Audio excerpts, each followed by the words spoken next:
back-to-back champions of the USFL, 2 wins away from winning the inaugural title of the United Football League, led by their head coach, Skip Holtz, and their presumptive MVP quarterback, Adrian Martinez, throwing to guys like all-league tight end, Jace Sternberger. To get to the championship game, today they got to go through the Michigan Panthers, led by the coach of the year in this league, Mike Nolan. Danny Etling, unquestioned QB1 as they enter this USFL Conference Championship. And the Defensive Player of the Year, he's a game wrecker. Breland Speaks out of Ole Miss. Here's how it looks as we start the playoffs today. These are both rematches from the final week of the regular season. You got San Antonio and St. Louis in the XFL Conference. That's tomorrow. They meet up in the UFL Championship Sunday in St. Louis.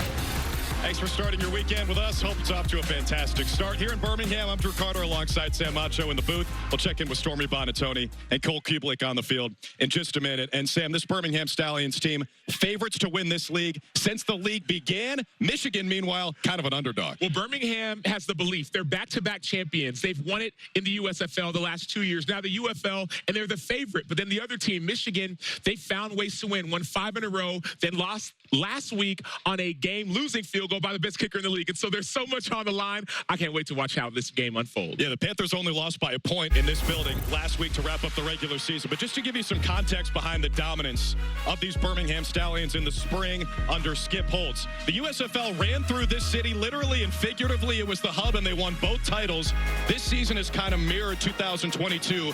Won their first 8, lost, and then they didn't lose again. And they've won almost 90% of their games since the USFL, the modern version, started in 2022.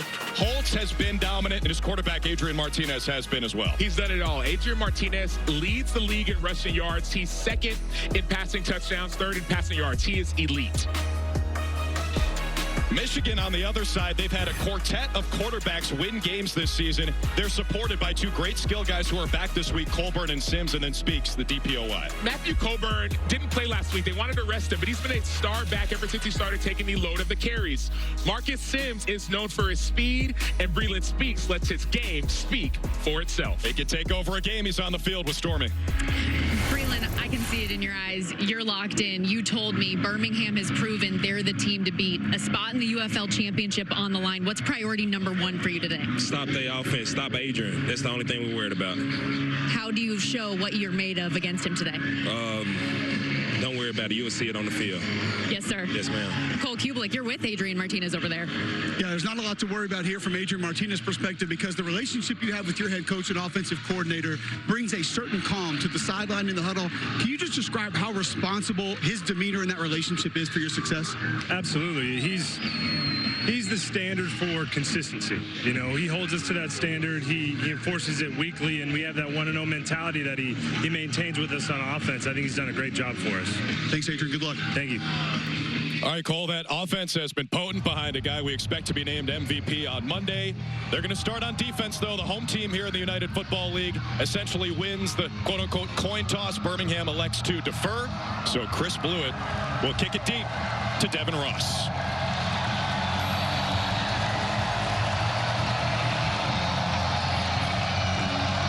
And the USFL Conference Championship is underway on a gorgeous, sunny Saturday afternoon here in the Magic City.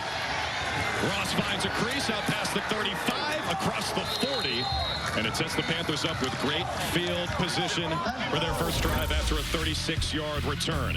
It's going to be Danny Etling today. It has not been Danny Etling all season. E.J. Perry was the starter at the opening kick of the season. He goes down with an injury, then Etling starts back-to-back weeks. After an injury to him, Brian Lewerke takes the reins, starts a couple weeks in a row. Bryce Perkins also involved. He was great in a couple second halves. He got hurt last week. He's on injured reserve. It's going to be all 8 today, and he was really good last week.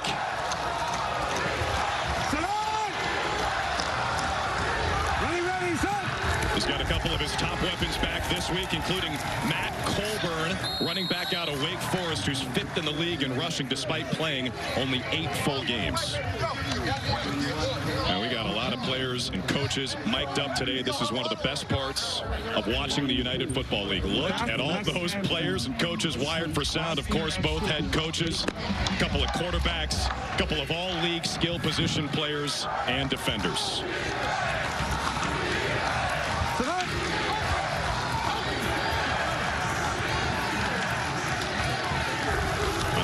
7. Etling to throw. It's a quick one. It's Ross, the kick returner. A flag comes out in the backfield between the hashes as his forward progress is stopped about 3 yards shy of the first down. We got flag down. What's the foul for?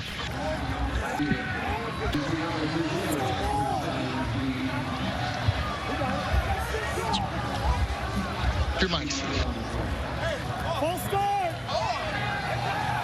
We're going to have roughing the passer. I can't get a number. I'm just going to say defense. What was the result of the play? Gain. We're going to tack it on. All right, thank you. Got it. Wait for the number. Thank you. Personal foul. Roughing the passer. Defense, number 96. 15-yard penalty will be added to the end of the run. Automatic first down. That's Carlos Davis, an all-UFL D tackle. And he was a little bit late. And you're going to see this call is based off of you get 2 steps to get to that quarterback. And if that ball is gone 1, 2, you saw that extra hit. Now, you might say, well, that's a late call. You don't need that call. But also was a late hit by Carlos Davis. You mentioned all UFL, has 7 sacks this season, 6'2", 312 pounds out of Nebraska. That was a great look from our Mindfly camera. Marcus Sims, the motion man, he is dangerous. Almost 19 yards per reception this season, which would be tops in the league if he qualified. He's dealt with some injuries. He picks up 5 there down to the 31. And that speed sweep matters because on the edge, you have to be able to block consistently. And Cole, I know you're about to go in there about the blocking on the edge as well. And I wanted to see, number 1, just how they get him involved in this game. But 2, I was going to point out Danny Etling took another big shot right there. A little bit of a replay. Something I feel like Michigan has to be successful today, but another big hit dealt to that quarterback. Got 3 broken bones in that non-throwing left hand. Ready, select. Pre-snap flag. Come on. 29. False start.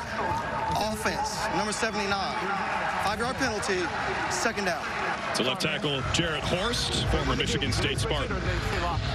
Hey, but you guys heard a little bit of back and forth there with Noah Johnson, and Noah Johnson saying, hey, the clock's going down. I got to snap the football there. Like, you got to get going a little bit. We also heard the conversation of, hey, what did they do? Did we switch it or stay locked? How are we going to block up this dominant pass rush for Birmingham?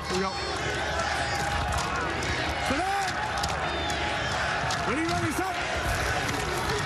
2nd and 9 after the false start. Etling's dart incomplete. He was trying to find Siyosi Mariner. 4 red jerseys surrounding him. 3rd down and 9. Let's check in with Stormy.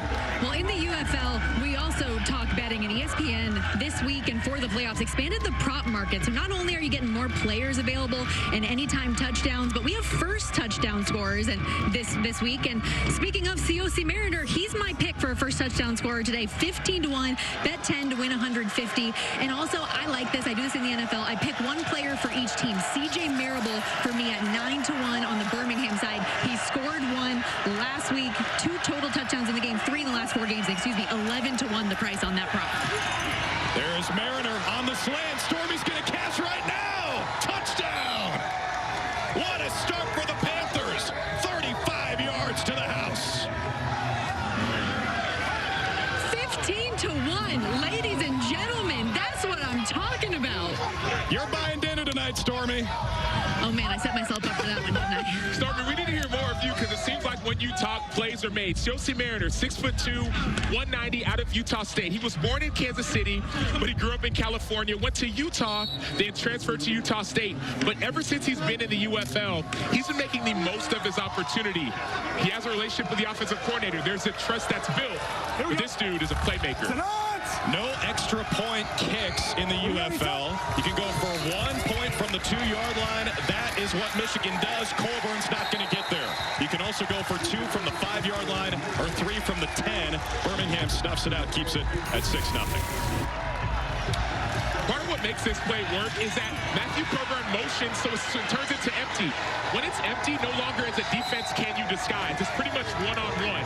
And Siyosi Mariner knows that it's one-on-one, and he ends up making the play on a slant and takes it 30.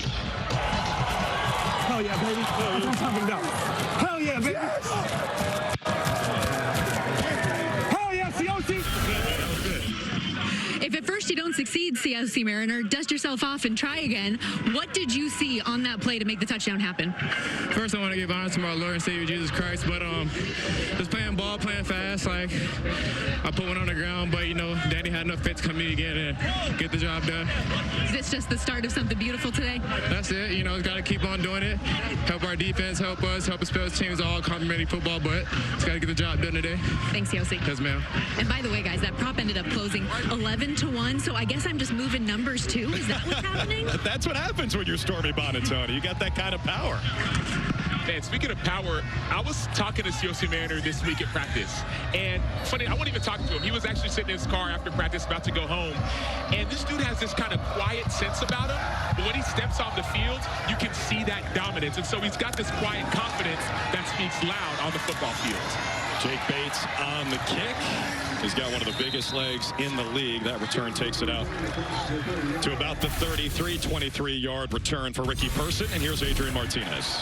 And we talk about what makes Adrian Martinez special. You can read on the screen all of the stats, all UFL, led UFL in rushing touchdowns, but it's his relationship, rushing yards and total touchdowns, his relationship with his head coach and play caller, Skip Holtz. As you watch this game, listen to the conversation between quarterback and play caller. There's a sense of calm, cool, and collectiveness as they think together. Easy.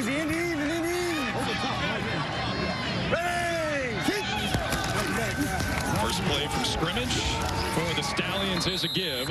And there's Person who's back. He leads the UFL with 6 rushing touchdowns this season. Speaking of gambling and who's going to score touchdowns, he actually enters at minus money to score today. Standout career at NC State. A native of Wake Forest, North Carolina. Tim and C.J. Marable in the backfield for the Stallions this afternoon.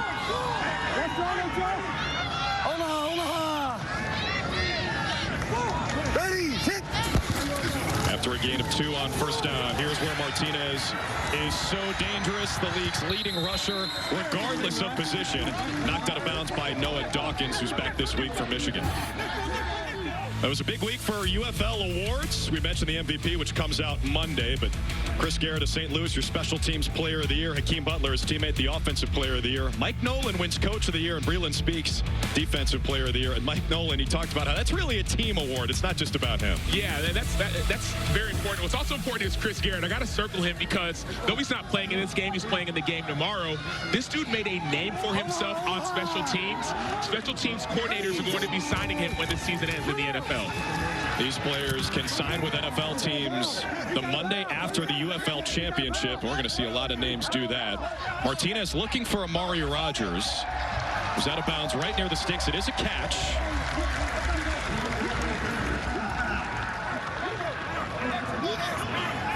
Amari Rogers, you might recognize him if you're a big NFL fan. He was a third-round pick by Green Bay in 2021 after he started Clemson.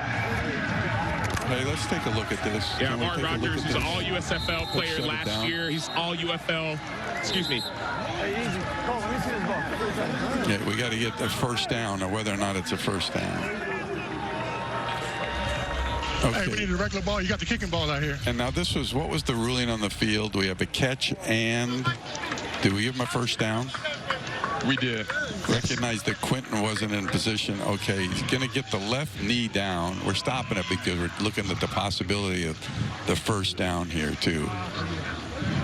So he goes in. The ball's going to get into his left hand. And now he's going to go down, which does look... Yeah, because the knee's down. The knee is down. We know he's got to get to the 33. I mean, 43. Okay. Okay, he is short. I mean, obviously, it's tough to pick that up on the field in this situation, but we're going to have to put this ball down 4th down. So it's going to be 4th down and a half a yard to go, putting it at the 42 and a half. 42 and a half. Yeah, this the ruling on the field is a completed pass, however, is short of the line to gain. Will be 4th down. Well, you heard Mike Pereira in the U.S. Army Command Center, and the reason the crowd reacted is because he was speaking on the Jumbotron. Let's listen to Skip Holtz. Okay, you want to go? You want to go the other way? You want to throw it?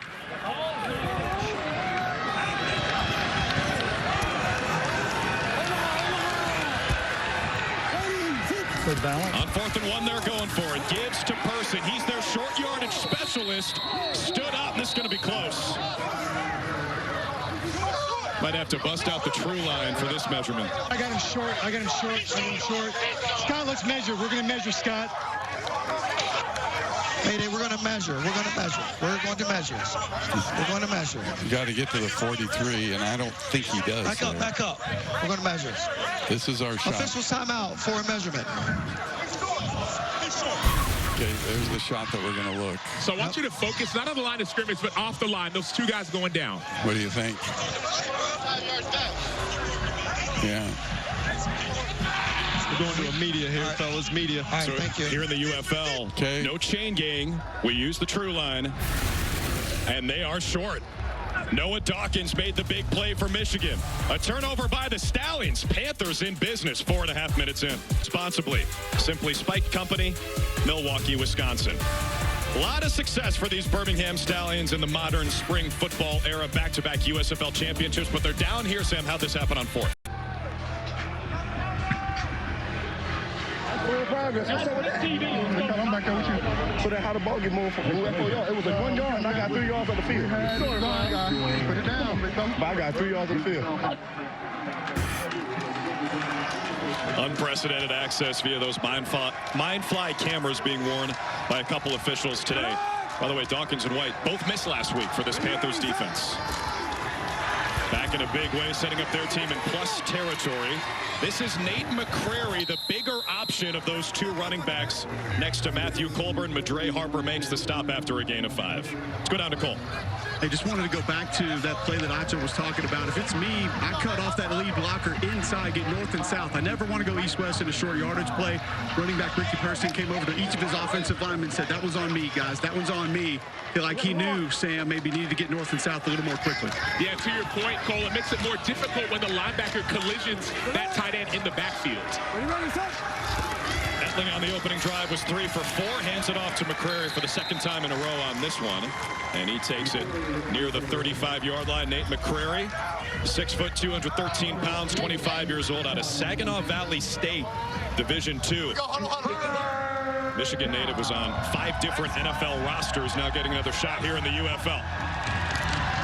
He takes a seat as Matthew Colburn comes in for 3rd and 3.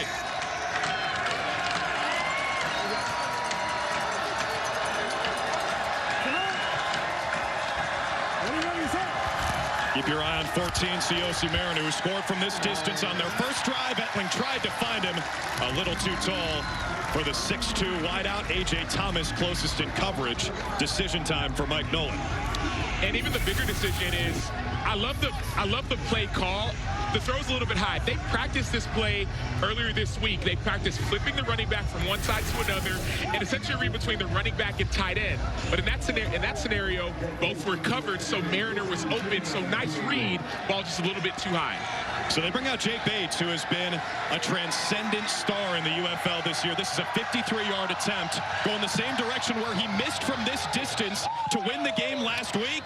This time, it's pure. And Bates now 7 of 11 from 50-plus this year. Yeah, and he's got to feel good after right around that same distance for the game last week, going in the same direction he missed. But this is a dude who's made multiple 60-plus yard field goals, a dude who NFL scouts and coaches have their eye on. He wants to get back into a rhythm. Brandon Aubrey-esque from the Stallions the last couple of years. Mike Nolan is the coach of the year in the UFL, and he found out in a pretty fun way the other day. He took Michigan to the playoffs last year. He's taking them to the playoffs again this year, but he's also taking them as the UFL head coach of the year.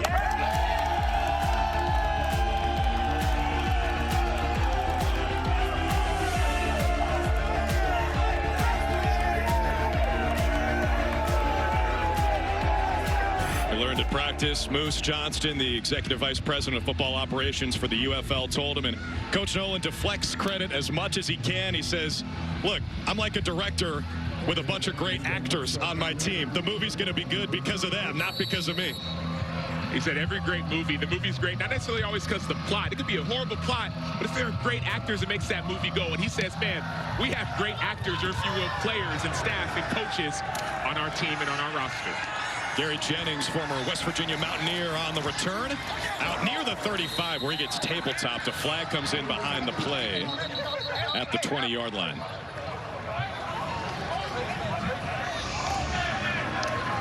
Scott Walker's our referee today.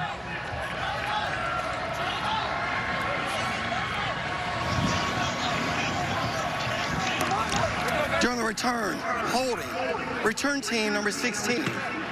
10-yard penalty from the spot of the foul. First down.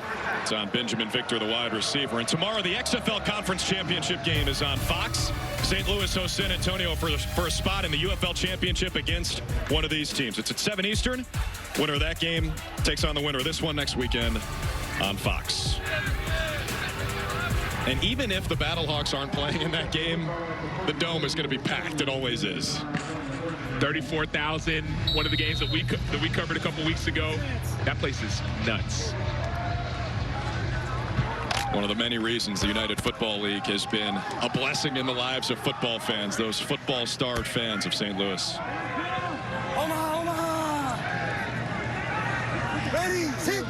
Stallions in a place they're not usually at. Down by 9 as they hand to C.J. Marable. He picks up 5 out near the 30 after the penalty on the kick return. Hey, Otto, that's the second successful rushing play on first down for Birmingham today so far, just 2 possessions. They didn't have that luxury a lot last week, facing a lot of second and longs and a lot of first downs that didn't go their way. Yeah, a lot of second and ultra long, second and 20, second and 22, second and 24. They took first down sacks. So the focus, to your point, Cole, has been to win on first down and get second and manageable. Stallions have run it on 4 or 5 snaps, make it 5 of 6. Marable sheds a tackle, puts the shoulder down, and he's got a first down. C.J. Marable, former Chanticleer at Coastal Carolina. Jamin White makes the tackle. And you're seeing it. 5 of the last 6 have been runs. You saw right on the inside, Garrett Marino, defensive tackle, is getting upfield. It looked to me, Cole, like a trap play. Sometimes if you're rushing the quarterback, you got to slow down and know the down and distance first. Second and medium, it could be a run, but also could be a pass. Omaha. Hey, Seattle line. Hey, sit. The trips to the right, they do throw. It's a screen. This could be a double pass as long as they stay behind the line of scrimmage, but Amari Rogers picks up a few on first down. Let's go down to Cole. Stallions D lineman Carlos Davis. Give us an idea what you're seeing from this offense so far.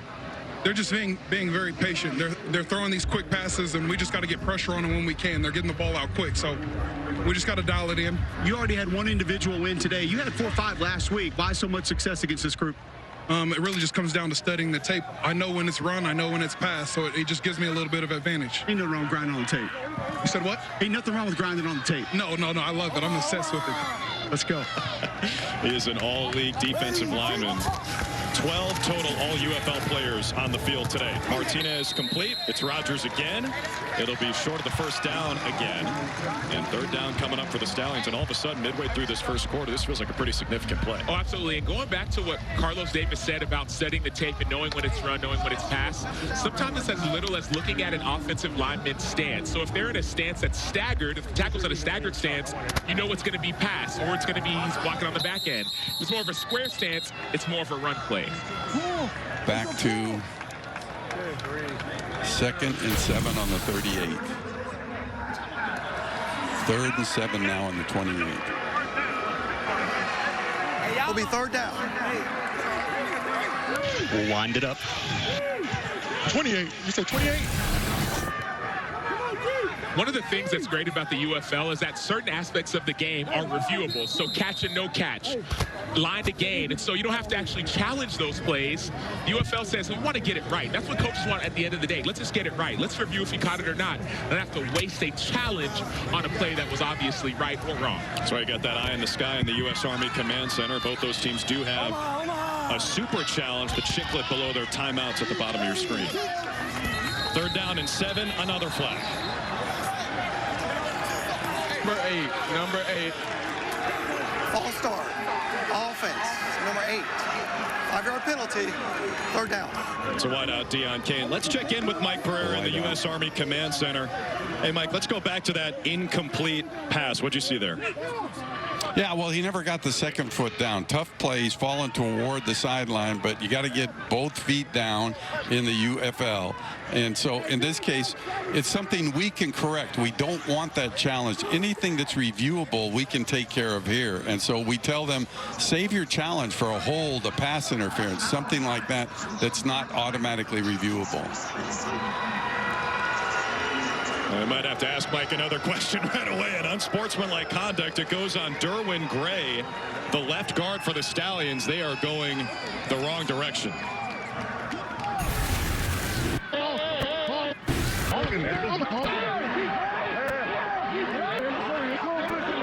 headbutted. He headbutted. And you can hear the referee say he headbutted. That's an automatic personal foul. You saw Breland Speed saying, hey, go ahead and call it. But that's Derwin Gray, the 6'4", 320-pound left guard out of Maryland, drafted to the Steelers in 2019. Won a USFL championship with Birmingham last year. Spent 3 years in the NFL before that. That's one guy I would not want to be headbutted by. He is a beast.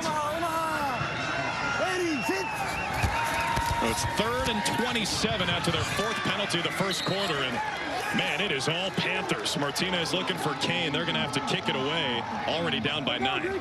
And the one thing that if you're Skip Holtz right now, the head coach of the Birmingham Stallions, you're having flashbacks to last week. And no, it's not on sacks per se, but it's on stupid penalties. It's on headbutts. It's on drop passes. You know what I mean? But just take one step through the hot route. Then if they're not blitzing on 3rd and 30. No penalties! No penalties! The guy may jump the thing. We throw the ball over the top, get an interference, and they cost. You know what I mean? Yeah. I mean, it's 3rd and 30. I don't have a lot of calls for that, like I talked about before, and it's frustrating, but... Colby Wadman out to boot it away. It's Devin Gray on the return with a lot of space, fielding it at the 35. Gray to his right, and he's tripped up just shy of the 45. 8-yard return of a 47-yard punt. They're playing for the USFL Conference Championship Trophy. And this presentation of the UFL continues after these messages and a word from our ABC station. WTAE Channel 4's free, very local app. 9-0 Michigan with Panthers head coach Mike Nolan. What stood out to you most about the way your team has set the tone and made life hard on Birmingham, getting them out of rhythm early? Well, you know, we've had the benefit of some field position, which helped us a lot. And obviously we've executed. We got the big play on the 3rd down. So things like that. But we have to continue to do that. Obviously, it's a very long football game. We all know that. So it's early on. If we just keep this momentum, that would be a good thing. Thanks, Coach. Thank you. Well, Storm, you mentioned the field position. This is their 3rd drive, and they've started beyond their own 40-yard line all 3 times.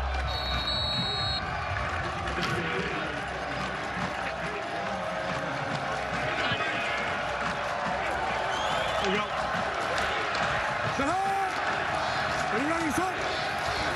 Danny Etling, the quarterback, fakes the give, feels the pressure, dances around it, flag is down, his pass incomplete. Again, he was intended for Mariner.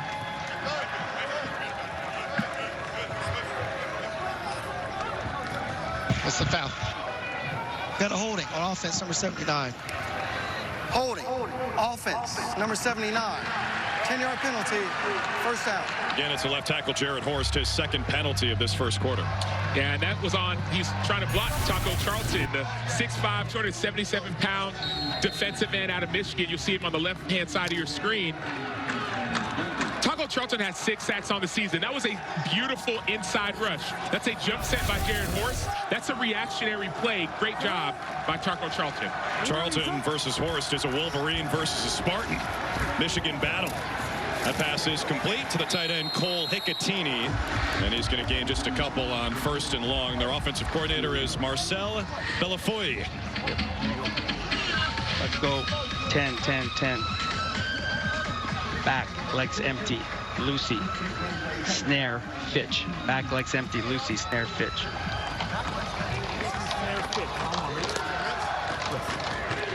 Marcel, Canadian, who spent most of his coaching career north of the border.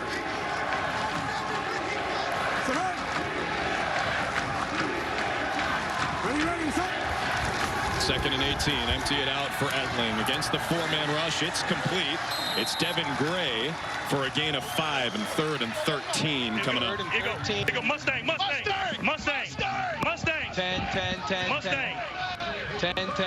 10. Let's go Mustang, dime Raven.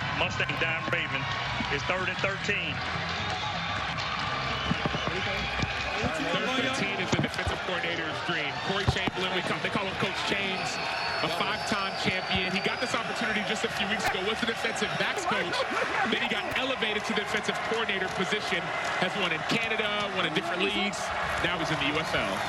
He brings 3 on 3rd and 13. Etling steps up and fires. Mariner takes the hit, holds on. Flag is down. 1st down, Michigan. So we're on the field. Really on the field of completion for a first down. Completed pass. And I've got hit to the head of a defensive player, number 51. Was he using the helmet? Or was he using his helmet? Or was it just forearm or something on his helmet, was it? Just contact to the head and neck area. What number was it? 51. 51. 51? Got it.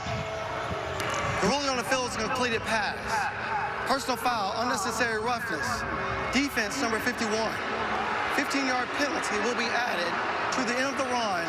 Automatic first down. This is what makes the OC Mariners special this season, catches in traffic. And this is what his coaches notice most about him. So I see that pocket first, but COC Mariner is surrounded by 4 different Birmingham defenders, and he's not afraid of the contact. We talked to Mike Nolan, and he said, man, one thing, and even Marcel Belfouy said, one thing that I love about COC Mariner is his ability to accept contact in the middle of the field. Colburn on the give on first down. That, by the way, was the 5th penalty against Birmingham for 60 yards in this first quarter alone. Stormy? And tough was the #1 word that Mike Nolan used to describe COC Mariner. He said he's tough, he's aggressive, and they had no idea initially when they signed Mariner to the team how much growth that he would have. Said he came out of nowhere for him. Even added, I wish I could put into words what Mariner has meant. Another evidence of it right there on the field, guys. It's a great story of how he even ended up in this league. He was about to fly to Mexico to play down there, and then he got a call from Mike Nolan, and he surprised everybody. 2nd and 6, trouble with the snap and the pitch, and it's Colburn who dives back on top of it.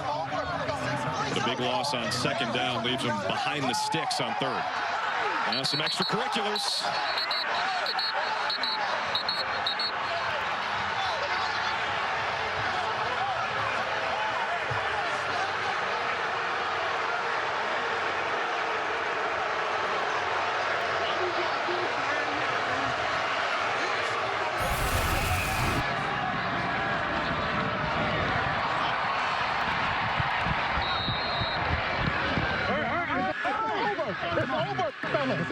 Come on, big fella, let's go.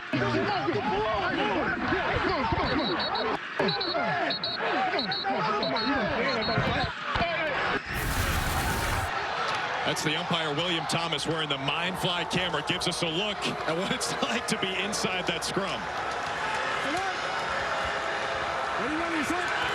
Panthers' 9th play in Stallions territory of the first quarter. They check it down for Colburn past the 25-yard line. It'll set up 4th down and another choice for head coach Mike Nolan. And it looks like he's already bringing his field goal team on. Smart play by Mike Nolan, trusting his defense. You might argue smart, depending on what kind of, you're more aggressive, or you're not as aggressive. But Mike Nolan is a defensive-minded head coach. He has coached in the NFL, has been a defense coordinator for years. And so he's relying on his defense. He has 4 all-UFL players on defense, 2 all-UFL special teams players. One of them is his kicker. 360-plus yarders for Bates this season. This from 42 is a chip shot for him.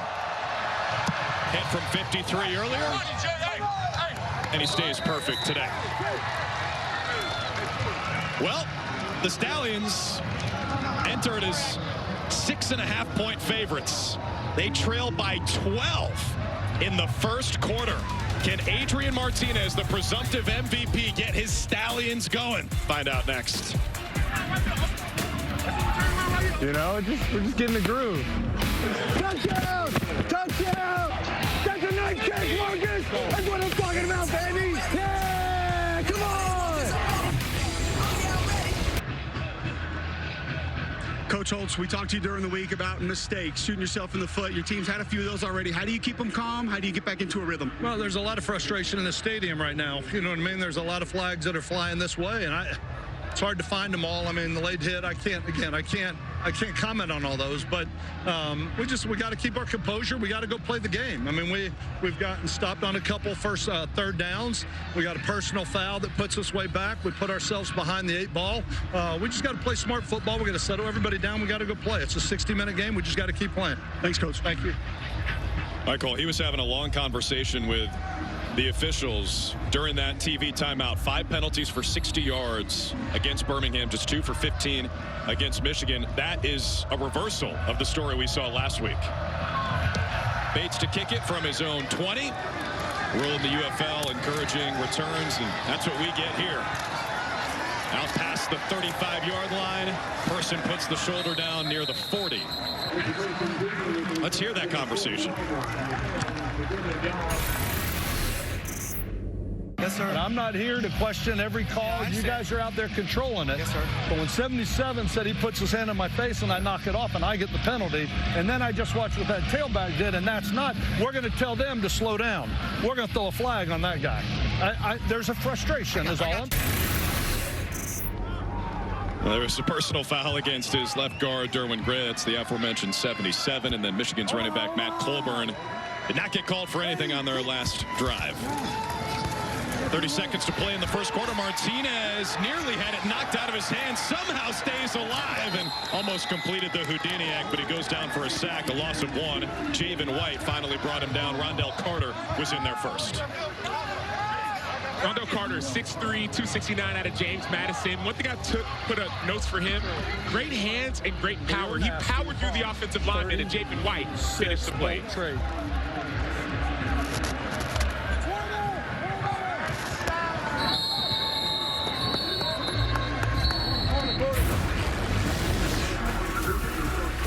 Takes us to the end of the first quarter. The Panthers not only leading, dominating. Entered as a touchdown underdog, on top by 12 here in the USFL Conference Championship.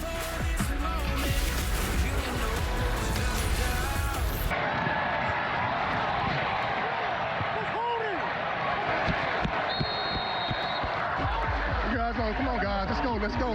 Come on. It's going. Come on, guys. Let's go. Come on. You guys got to work with me. Come on. Get money with brother niggas. Well, if you ever wondered what it's like to be an official, there you go. Wearing some Mindfly cameras, giving us a great look behind the scenes. 5 penalties for 60 yards in the first quarter against Skip Holtz's Birmingham Stallions. Just 2 for 15 against Mike Nolan's Michigan Panthers. Last week, the Panthers, 10 penalties for 80 yards. Stallions just 4 for 40. A big reason why Birmingham won that game by 1 point.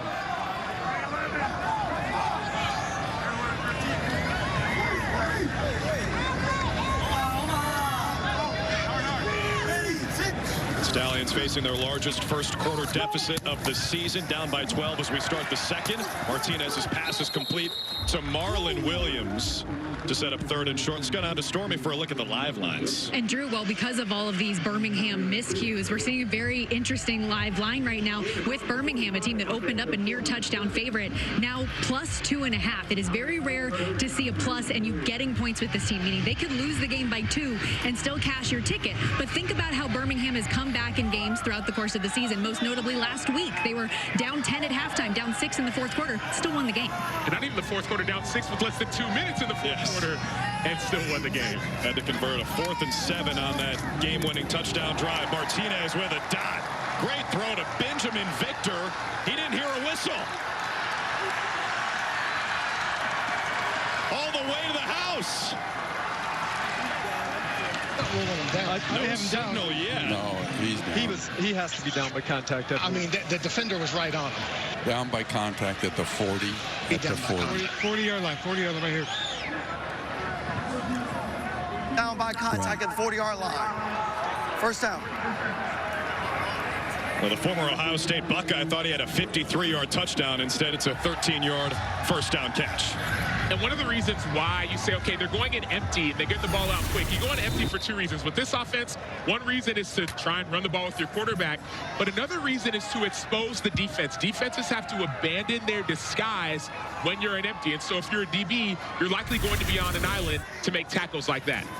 They were 0 for 2 on third down in the first quarter. They pick up their first one here, and wide open is maybe the best tight end in the league. Jay Sternberger still on his feet inside the 5. A gain of 38 to the guy who's been their leading receiver 3 weeks in a row. He was an All-American at Texas A&M, a third-round pick by the Green Bay Packers, spent time with the Seahawks, Washington football team, the Steelers. He is elite.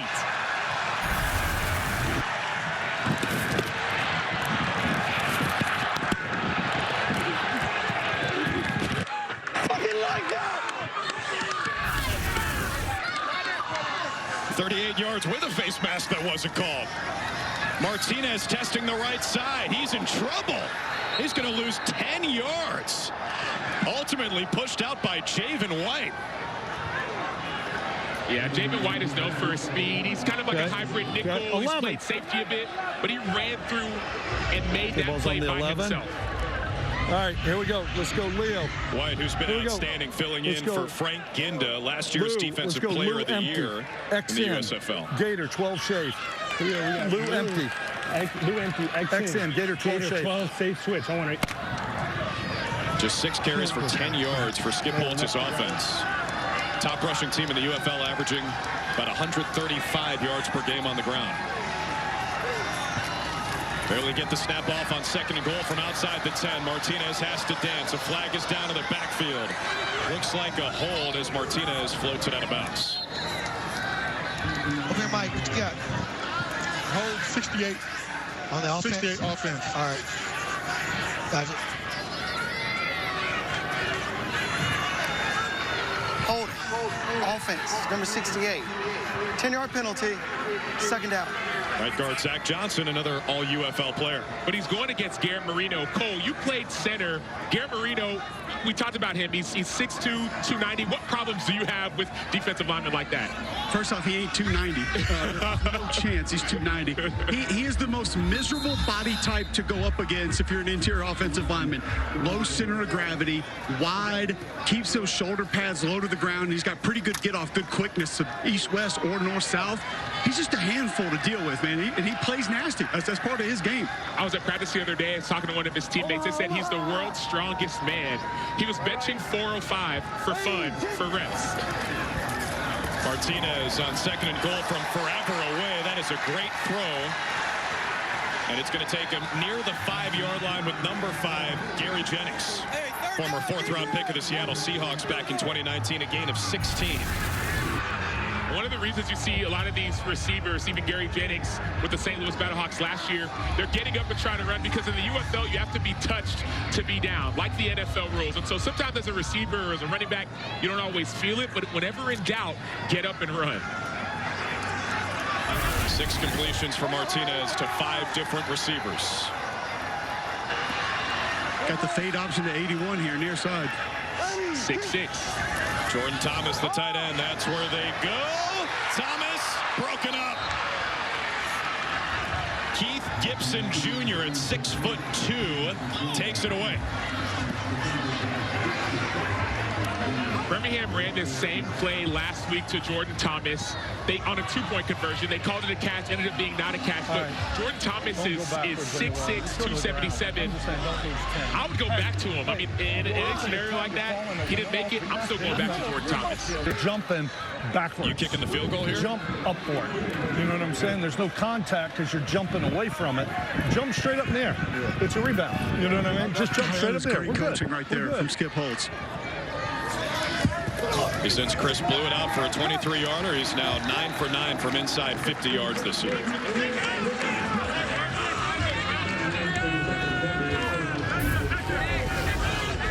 Well, they dialed up another fade to Jordan Thomas. This one incomplete. This presentation of the UFL will continue after these messages and a word from our ABC stations.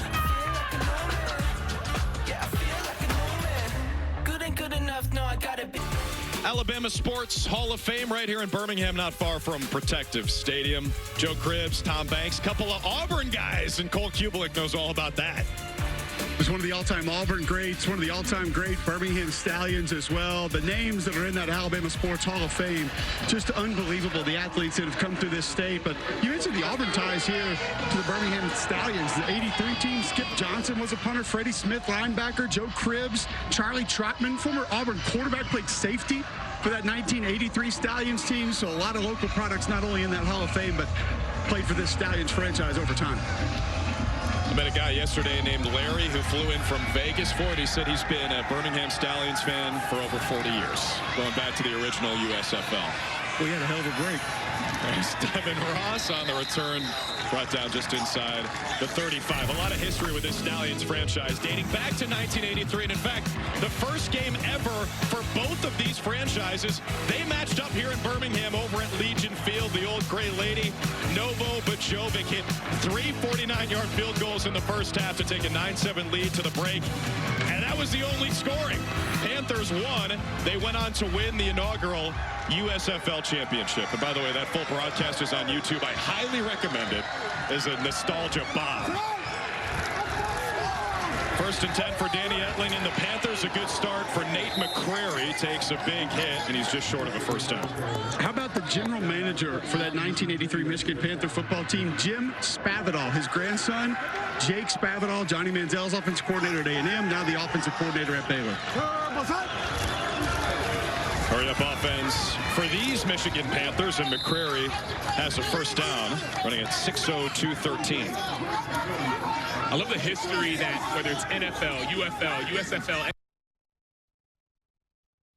generations, it's kind of an impressive thing for me.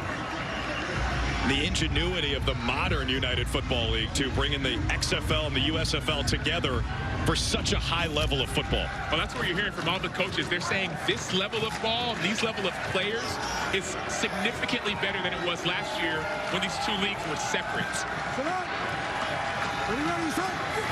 Sims, the motion man, on first down. Handoff back to McCrary. Finds a hole. McCrary feasting on this drive. Steps out of a couple tackles all the way to the 26. Jonathan Garvin made the stop after a gain of 25. Marcel Belfouille, the offensive coordinator, said that his identity of what this team was going to be changed. Earlier in the season, he wanted to be pass first. Well, they played this Birmingham team, got sacked 7 times. He said, you know what? Let's go to quick game and running game. Nate McCrary's been a huge part of that. Wes Hill's been a huge part of that. Got injured. Matt Coburn's been a huge part of that. But the offensive line has been the biggest part of that. Their biggest strength of this O-line is their run blocking. After 3 straight runs for McCrary, Etling out to Hicatini. And the tight end steps out inside the 20. Stormy? Well, speaking of all these Alabama ties, it felt very necessary to talk to a former UAB guy who I imagine, and you tell me, how at home have you felt here these last 2 weeks? I love it. This city has done so much for me, so I love coming back and playing for it. Garrett, we have our resident offensive lineman, Cole Kubelik, on the other sideline, and he said you are the most annoying and difficult body type to play against, that low center of gravity. How are you making life hard on these guys today? Just staying physical, outworking them, and playing with my teammates, playing this game. I've heard a lot about your intensity and your energy. How much is that on display? It's going to be on full display today. It's playoffs, so win or go home. Thanks, Garrett. Yeah, thank you. Cole Kubelik, how jealous are you I got to talk to the big man today? I'm actually very jealous that you got to talk to the Penguin over there. Well, speaking, hey, Acho said he loves these old coaching ties. How about this on that 1983 Stallions team?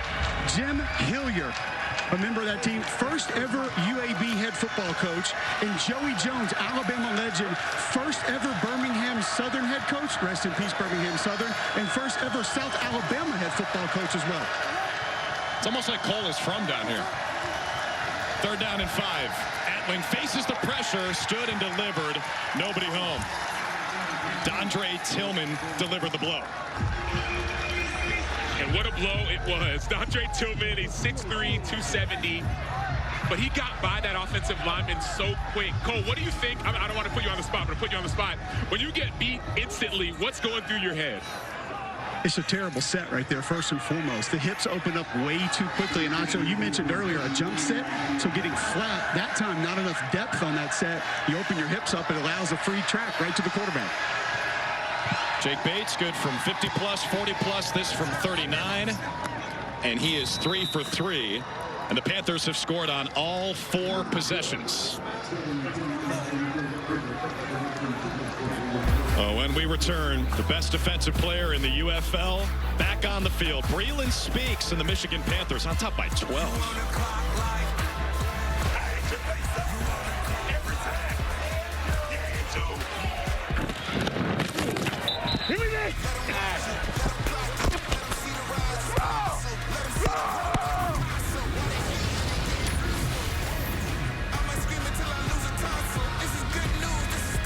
Field goal because some pressure off the left side. Cole, break this down for us. Josh Dunlop, watch your left tackle here as he gets into a set. Initially, it's fine, and it's what Acho brought up earlier. You're going to get width or depth, so he decides to go depth quickly. Those hips have to stay square. Right there, you see the hips open up late. That gives you a direct line to the quarterback. So I'm just going to show you quickly exactly how you want to manage this and handle this. So picture that I'm the left tackle, and I got a quarterback back behind me. So when I'm into my set, when I open my hips, there's your direct line to the quarterback right there. So I got to keep those hips square. And even if I just keep getting depth, Acho, I can run you right past the pocket. Or if I want to get a little bit of width, that's fine, but those hips still have to stay square. That usually forces the inside move. But when I open those things up, I'm making it way too easy for a defensive lineman to get right to the quarterback. But he didn't open up on accident, Cole. He opened it up because he felt that contact. I had a coach who always said, win first contact. When Dunlap felt that contact from Dondre Tillman, all on the ground. Dangerous for Birmingham. They jump back on top of it. When he felt that contact, Cole, just going back to that play, that's when he opened up. So defensive linemen are taught, win first contact, you can actually sit down an offensive lineman and then go around him. Now, that was a lot easier than you would expect it to be, but that's that winning first contact. When you touch them first, what happens? Do you win or do they win? I hate to break it to them, but you're getting contact on probably every play. So you should be ready for that. This was tricky for Birmingham. Ricky Person dropped it, and then Marlon Williams came flying back to jump on it, but not good field position inside their own 20. Martinez 4 for 6, 75 yards on their last drive, which ended in a field goal. Set it up for Deion Kane, going nowhere.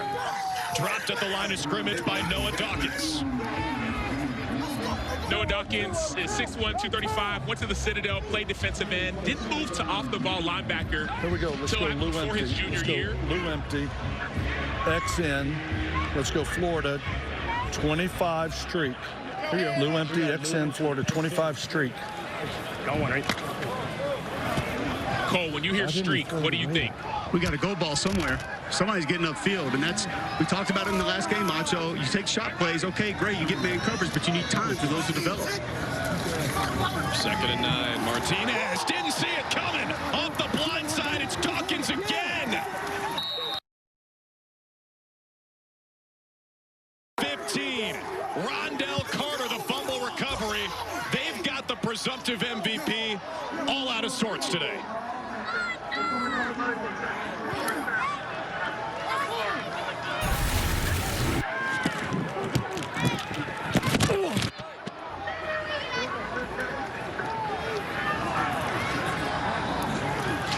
I got to give a little bit of love to Noah Dawkins. So my last year in the NFL, 2019, Tampa Bay Buccaneers, Noah Dawkins was a rookie. And we talked at practice this week. He said, man, there were some maturity issues. I don't think I was ready for that level. He played in Tampa, played in Chicago, but over the years, he's grown and he's matured. He did not play last week, and that was a good part of the reason why they did not win. But Noah Dawkins is a leader. He's confident, and he's grown with this UFL opportunity trying to get back to the NFL. He sets up his team inside the 15, already leading by 12. McCrary hands out some punishment as he's inside the 10. Kiava Tizzino, the top tackler on the Stallions defense, brought him down. But man, Michigan's got to be feeling really good right now. Entered as the underdog. They have dominated this first half. But the red zone matters, Drew. That's the thing we talked to both of these coaches about, what they focused on this entire week.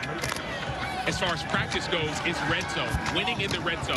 UFL, you can go for 3. That's a 9-point swing, or maybe even 6 points if you get a field goal. Red zone is the utmost importance. Let's see what they do here. They've already settled for 3 field goals. They give it back to McCrary into a massive humanity for just a 1-yard gain. Third down coming. It's DeMarcus Gates on the tackle for Birmingham. DeMarcus Gates, 6'2", 230 out of Mississippi. He's a big-time player, but also like has a comic presence about him. Saw him on the field as well. He just kind of had this calm, cool collection about his game. Another player who's back after missing last week. Michigan outgained Birmingham by 100 last week, but lost by a point. Can they capitalize on another red zone trip here? Barely get the snap off. Atling gives it back to McCrary. Had to dance around the backfield, and he'll lose a yard. Willie Yarberry in there first. Tripped him up. Willie Yarberry on the inside. Went to Wake Forest. Was actually teammates with Matthew Coburn, the other running back for Michigan. He's super competitive. I talked to one of his college teammates. He said he was never the star of the defensive line, but the fact that he's playing this long is a tribute to his competitiveness and his great work ethic. So they bring Bates out again. Second time they've been in the red zone and had to send out the field goal unit. They're getting shorter and shorter, this from 25.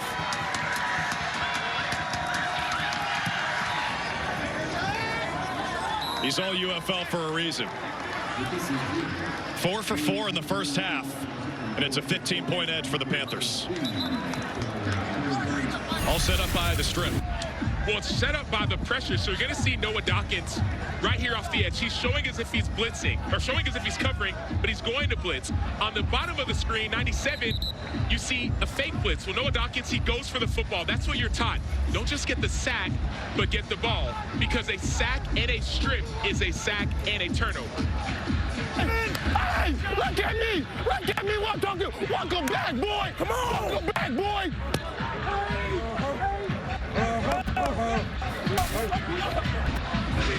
And a couple of big plays today by this guy, Noah Dawkins, right here. What has allowed you to get home on Adrian Martinez, especially that play?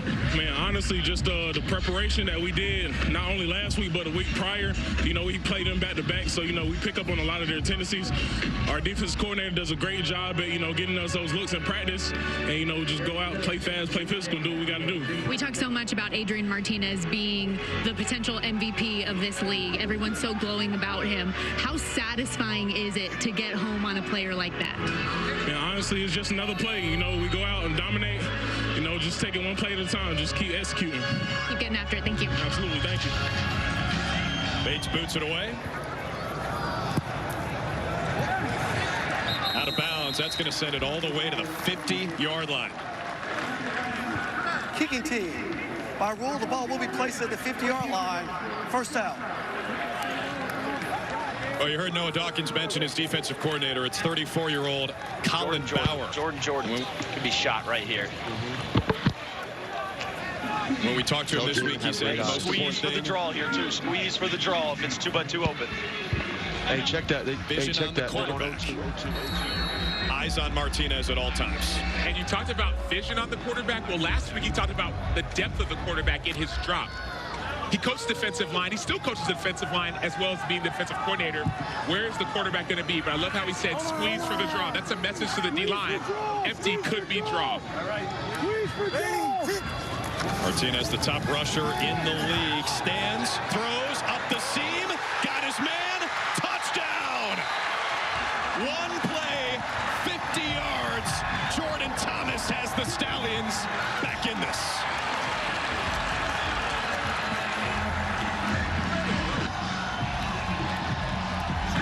Jordan Thomas is a big-time human being, 6'6", 277, but a big-time player. He goes right down the middle. You see one-on-one. He wins in his one-on-one. But this is his second or third opportunity over the last several weeks to make an impact play. He was the third tight end on this roster, and he's one of the many tight ends showing up for the Stallions offense.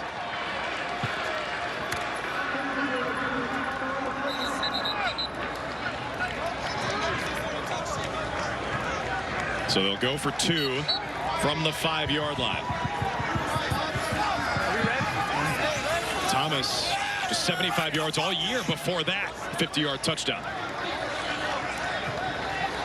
Get set! Omaha! To make it a 7-point game, Martinez, end zone, incomplete. Rodgers, the intended target. Bryce tornaded in coverage.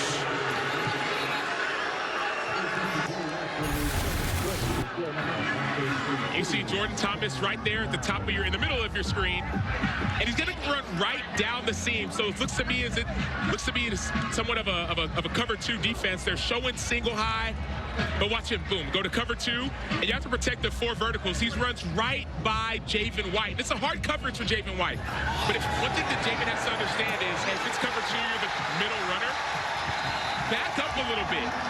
Just get a little bit of space. You can run with that vertical. It's extremely important. A few yards, back up, and help you cover. Come on, man. Just like that. Give me 2, baby. Give me 2, nigga. Jordan Thomas giving some daps to the offensive line. Here, I got you down. I know you're tired.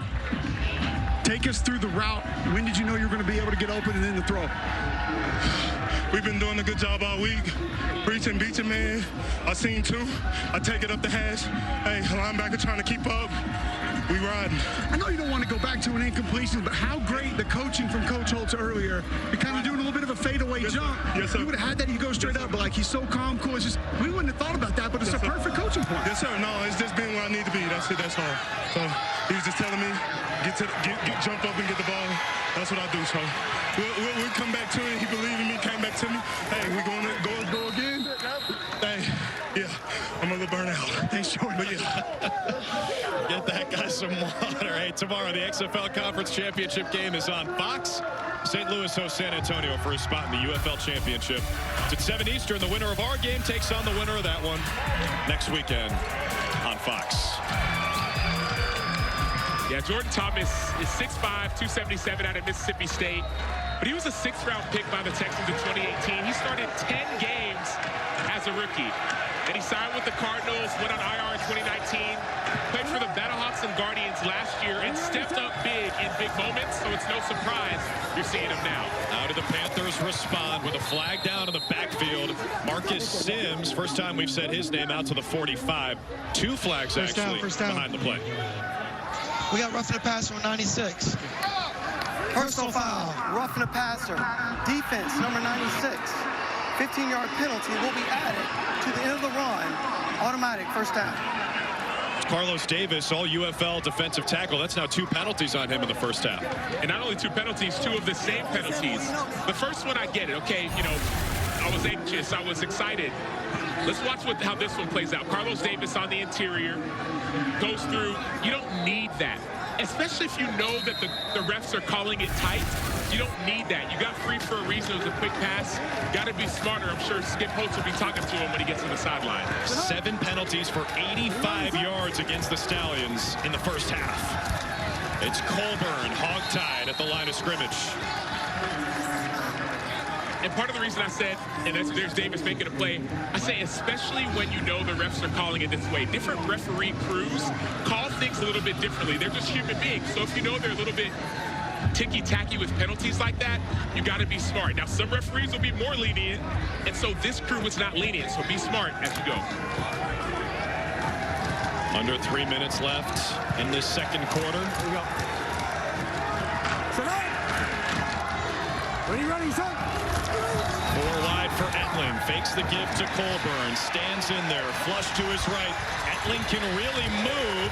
He gets chopped down, and it'll be a sack. DeMarcus Gates. 3rd down and long coming from Michigan after a loss of 3. Great coverage on the back end. Danny Etling. I love Noah Johnson, the center, going out there, and he gets beat initially. That little bit of effort gives Etling more time. But all the defenders stay in their coverage. DeMarcus Gates waits to the last second, then goes low on the QB. Great coverage by everyone else to allow Gates to go and strike and get that play. First sack of the day for the Stallions. They had 7 in the first matchup back in week 2. Play clock at 2.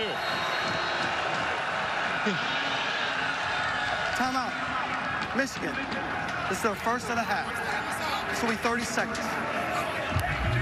So the Panthers burn that timeout right before the 2-minute warning. And if you're new to the UFL, you're saying, okay, 18-9, it's a 2-score game. Well, it's not. UFL, you can score and then go for a 3-point conversion. So all of a sudden, this is not a 2-score game. This is a 1-score game.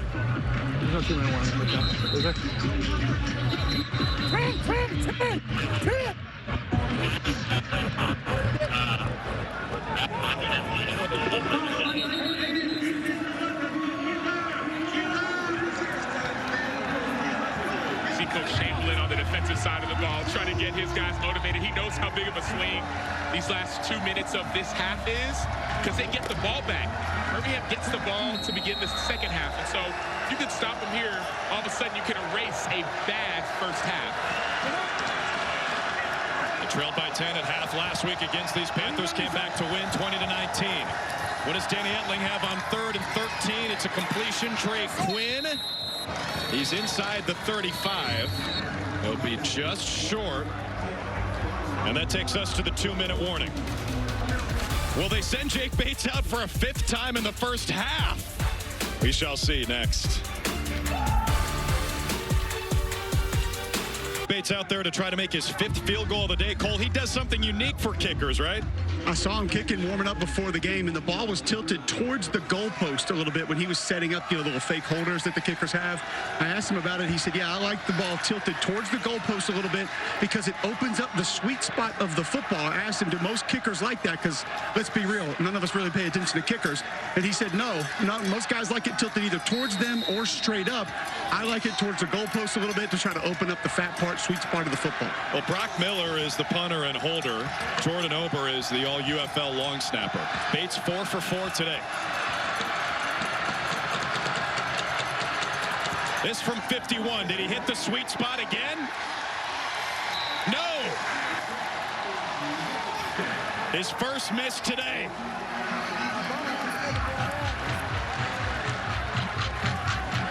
His secret is out. Cole Kubelik just busted him. Hey, Holder did have it tilted just towards the goalpost, though, so I don't know if we can blame the holder on this one. Jordan Ober, all-UFL holder, all-UFL snapper, excuse me. It is tilted. Look at that. Yep. I mean, we make fun of those guys so often. And they actually do get out there and do things. Can't blame the holder for that one. And just pulled it left. He missed the what would have been a game winner from 53 going the other direction last week in this building. Martinez has been dynamite in the second quarter.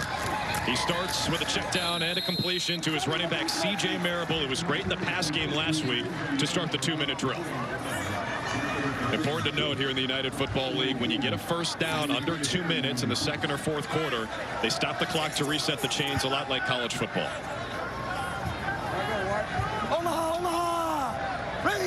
Under 90 seconds now in this first half. Martinez looks, floats, incomplete. A lot of pressure in the backfield. Pressure, but Adrian Martinez knew about that pressure. You saw the right tackle point and say, safe.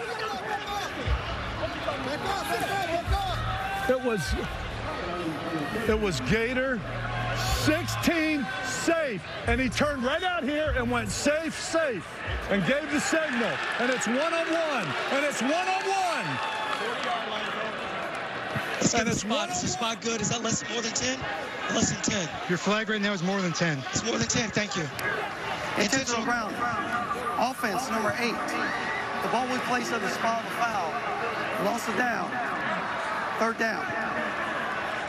Nacho, that's a similar protection to the fumble on the previous possession where they slid the protection away from the defender that ends up hitting Adrian Martinez. That tells me as an offensive lineman, that's on the quarterback. You see that protection slides to the left? That's his hot man. And the right tackle was pointing, said, hey, there's somebody hot. But I wonder how much getting that ball out, still in the pocket, intentional grounding, goes back to last week, some of those early sacks he took. And Cole, they give him a lot of responsibility to move the protections around, right?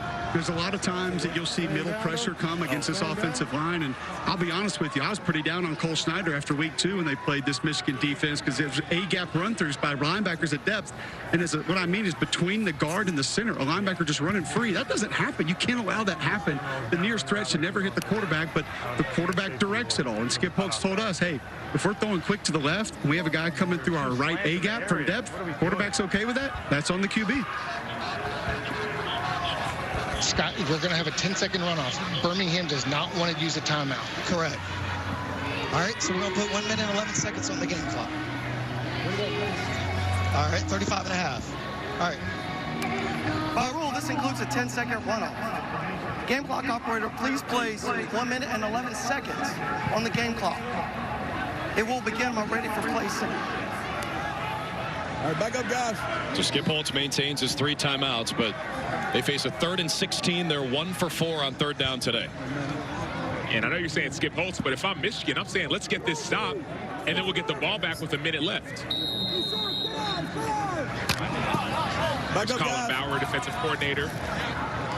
This is a momentum-shifting play.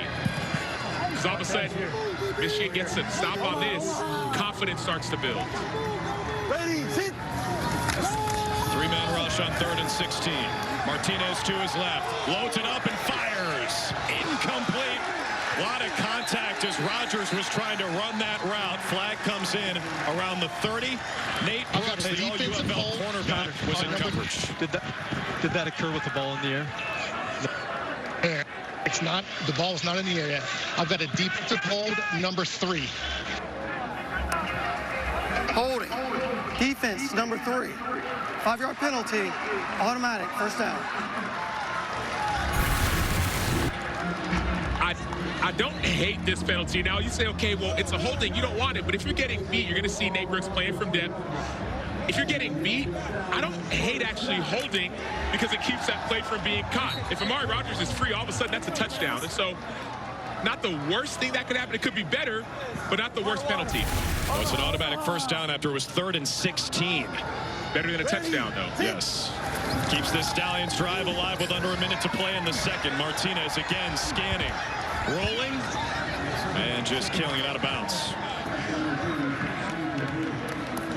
Cole, we talked about this before the game, whether Michigan's better playing zone or playing man. I'm seeing a lot of cover 2 from Michigan, which makes it harder for Adrian Martinez to find somebody open downfield. Well, the reason you can do that is because this front 4 is getting wins. And when this front 4 is developing a pass rush, they just went 3-man pass rush, as Drew stated on 2 plays ago. They got home with that multiple times in the previous game. So, Acho, when you're getting those pass rushers home and you can keep 2 safeties deep, there are not many options for a quarterback. Did throw it away, which his coach Skip Holtz wanted to see him do more this week. This time he fires a missile. It's caught by Marlon Williams. Ball's out at the end of the play. Still up for grabs.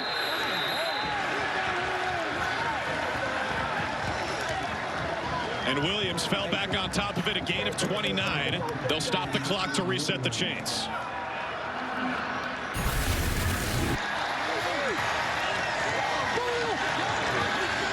Love that punch out.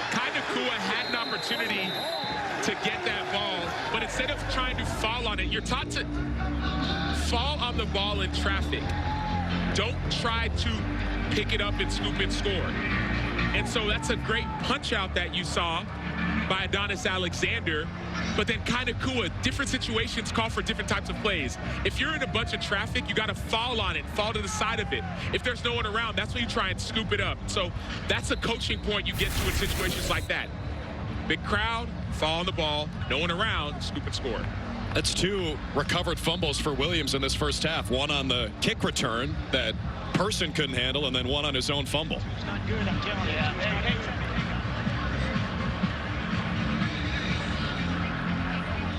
Kua, all UFL safety, leading the league in passes defended and interceptions.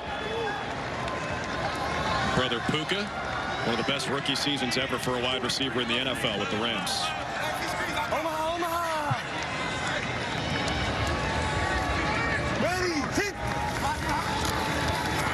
Blitz comes from Michigan. Martinez floats it, incomplete.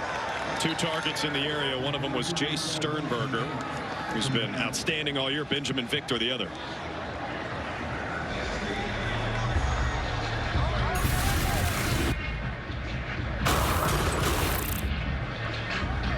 Running down the middle of the field. Yeah, okay. You know what I'm saying? It's 48. It's like they're double teaming the outside guy. The inside guy, I got Snoop. What's that out, Ross? What are you looking at?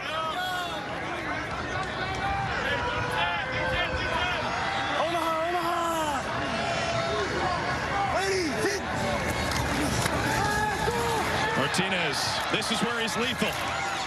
Clock's going to continue to wind, though, down to the 25. Stallions burn another timeout, their second, with 20 seconds left. I just want to go back, Drew, to your point about eyes on the quarterback. Draws like that are ineffective when you're in a zone because everyone's eyes are on the quarterback. Folks, we got game 2 of the NBA Finals tomorrow night at 8 Eastern on ABC with the Celtics up 1-0. Coverage tips with NBA Countdown at 7:30. How's Acho feeling about that Dallas sweep prediction he made the other day? I'm also wondering the same thing. I was going to say I don't know what you're all talking about, but I do. I'm a Mavs fan. Mavs fan for life. I didn't expect Porzingis to do what he did. I'm not going to lie. I don't think anybody did. Right? I do.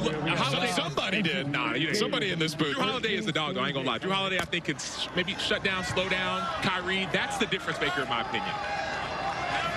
Kyrie should burn some sage before game 2. See if that works. 3rd down and 4. Right. Ready, Martinez, left side, looking for Rodgers. Incomplete. Almost had him on the back shoulder. It was Nate Brooks again in coverage. A busy day for him. Really a busy season for the 28-year-old out of North Texas. Yeah, the all-UFL player, to your point. One of the 4 defenders on this Michigan team. That's all-UFL. So he's from Tyler, Texas. Nate Brooks, 6 feet, 190, went to University of North Texas. The same school as Patrick Mahomes, White House. That was his high school.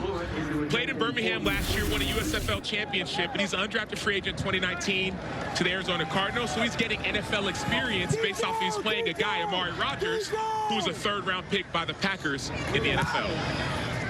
Blew it. Nails it.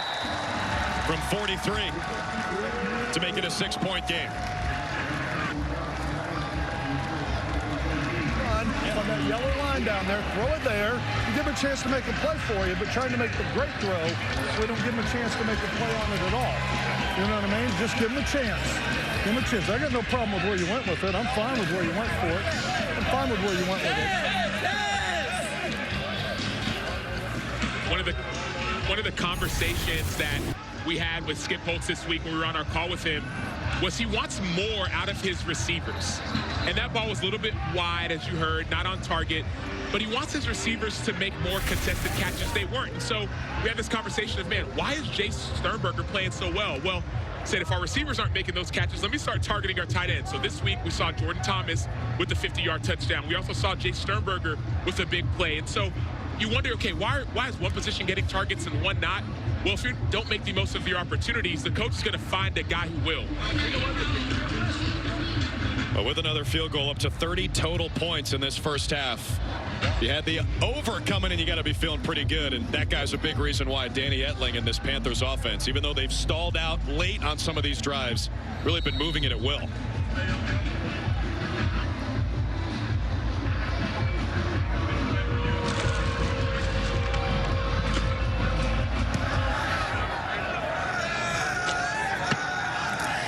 Ross on the return from his own goal line after the bomb from Blewett. Devin Ross out to the 40. And Blewett helped make that tackle with 5 seconds left in the second quarter. Like we said, throw it down there, throw it short. He can come back and get an interference call. He can come back and make a catch. But if we overthrow it, they're not complete. You have no shot if we overthrow it. You know what I'm saying? I don't mind the decision. Yeah. It was man, that was good.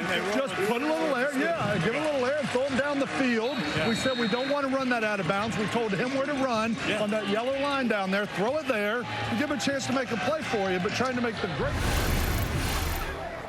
Are you ready, set? Etling takes a knee, and the Panthers content with their 6-point lead as they head to the locker room. Birmingham will get the ball first when we start the third quarter. Let's go down to Cole. Coach Holtz trying to find a little bit of rhythm. We've heard some of your conversations with Adrian about going different directions, finding certain things. How easily can those be corrected for the second half? I think pretty easily. I mean, as bad as it was, I don't know what the penalty count is right now, but there's a lot of them, and we're behind the chains, and we're in a 6-point ball game. As bad as all that was, our defense came up with a big stop, a couple turnovers. They're doing a great job. We just got to carry our weight offensively, and we got to get some things going. For Adrian, I mean, he's making some good throws. He's doing some good things, but I think our best opportunity right now is to spread the field, put the ball in his hands, and let him see things in front of him. And it's given us a couple big plays because right now we're struggling just trying to get some momentum. Thanks, Coach. Appreciate it. All right, Cole, the Stallions actually outgained the Panthers 170-152 in that first half. Hey, the U.S. Army's been a presenting sponsor for the UFL this year, and Stormy's on the field with a special guest. Drew, something we love so much about this league is our connection with the U.S. Army, the opportunity to meet so many great servicemen and women like Specialist Lexi Ray, who is based here in Birmingham. And you've said that a big reason why you chose the Army was because you wanted to be a part of something bigger than yourself. How would you describe the impact that being in the military has had on you? So, a couple reasons, actually. So the Army has been a huge impact on my life. One, mainly because I came from a tiny little town where you really didn't get the opportunity to go to college, and the Army was that ticket to college for me. And they gave me a great sense of discipline, a beautiful sense of motivation, and it's exactly what I needed when I started college. They've also given me a huge sense, this is going to sound a little silly, but a family, because I have family at home, but the family that I've made in my unit is so much closer. And honestly, just as a young person trying to get out on my own a little bit, the Army was a huge support system. It's not silly at all. It's special. And, you know, I feel like so many people don't realize the multiple types of jobs and roles and opportunities that there are within the military. What do you do? What can you share about your job? So I'm classified as a 68 Echo, which is technically a dental assistant, which is something that I never thought I could do until I went in the Army. So basically, I sit there, and while the dentist is working on your teeth, I make sure that they're staying clean. I hand him the tools he's needing, and pretty much I'm just like his right-hand man. Thank you so much for all you do. We appreciate you. Thank you so much. Drew? All right, Stormy, one of the best parts of the United Football League, the partnership with the U.S. Army. So far, so good for the Michigan Panthers in modern spring football. They're 0-4 against the Birmingham Stallions, but they lead by 6 at halftime. Winner of this one to the championship. These are two of the heavyweights in the league. Time is running out as only one team will advance to the UFL Championship. Hell yeah, woo-hoo! Let's go! Yeah, shut up, baby. Jake! Look at me! Look at me! Welcome back, boy! Come on, man! Just like that! Well, if you're on the over, if you were on the underdog, you like that first half. The Michigan Panthers lead the USFL Conference Championship by 6 as we welcome you back to the UFL, presented by the U.S. Army, and welcome you back to the Magic City, Birmingham, Alabama, about to start this third quarter. Drew and Sam back with you up here in the booth. We'll check in with Cole and Stormy on the field in just a second. And Sam, I'm going to ask you the same thing I asked you last week at halftime when Michigan was up by 10. Are you surprised?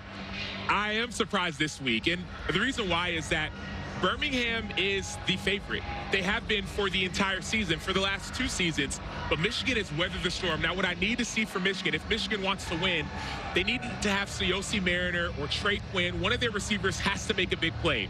If that doesn't happen, it may be more like last week where Michigan was up at half, then they gave the lead away. Yeah, Stallions won last week 20-19 when Jake Bates missed a field goal at the end of the game. Let's check out today's first half stats brought to you by Progressive. And what jumps out here, Sam? 8 penalties, 85 yards against the Stallions. And it wasn't like it was early penalties alone. It was early, it was middle, it was late.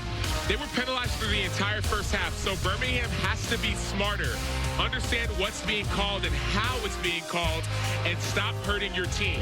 That has to happen for Birmingham to be continued champions. There's a big reason why these 2-time USFL champion Stallions trail by 6 at half, even though they have outgained the visiting Panthers. Jake Bates kicks it away. We are underway here in the third quarter. Winner to the UFL Championship next Sunday. Deon Kane on the return for the Stallions. And he says, giddy up around the right side into plus territory, where he's bumped out by the kicker, Bates. Deion Kane, the 6th-round pick by the Colts in 2018. 6'1", 202 out of Clemson. He had a USFL championship MVP, but that's his speed that stands out the most. Notice he gets the edge of that deep, gets the edge of the coverage team, and his speed stands out. In the USFL championship last year, 4 catches, 3 touchdowns. That got him another shot in Philadelphia. And so we talk about the league of opportunity. Coaches, scouts watch. You make big plays here, you get called tomorrow. He was catching passes from Alex Magoo, the league MVP. Martinez should be the league MVP this season. He's looking for Kane. Picked off. Adonis Alexander says, give me that. Was he touchdown? No whistle. So play on. Down to the 30, where he's finally brought down by Kevin Austin Jr. And we'll have to sort this out, whether it was down in the end zone or not. But either way, he high-pointed that football like he was the intended target. And before he high-pointed the ball, he got his head back around. So Adonis Alexander, 6'3", 190 out of Virginia Tech, number 36. He was targeted earlier in the game in that second quarter. Well, this time, eyes are high. It should be at the 1, shouldn't it? Should be at the 1. Yeah. Hey, we've got intercepting momentum here. He completes the catch, gets both feet down in the field of play before falling into the end zone. So we're going to have to move this ball back to the 1. After review, the defender caught the ball in his momentum, took him into the end zone. The ball will be placed at the 1-yard line. First down, Michigan. So no return for Alexander, but the former Virginia Tech Hokie has his first interception. If I knew we were going to throw it out there, I won't call it. I'll throw it out. I'm just asking you to do what I'm asking you to do, and we're playing our own offense right now. I don't know what you're looking at. I don't know what you're seeing. I don't know what you're doing. I need to reel you back in to play in our offense because it works. It's worked for 3 years. It's worked for 30 years. It works. It's tried. It's tested. Danny Etling, the quarterback in the shotgun, trying to create some breathing room, gives to Matt Colburn, who's dragged back into the end zone. Throw the ball to that hash. Yep. Is that where we're supposed to throw it? No, sir. Throw the damn ball to the hash. I told you throw it out there, they're interceptions. Yep. I told you don't find him, throw it to the hash. Come on now.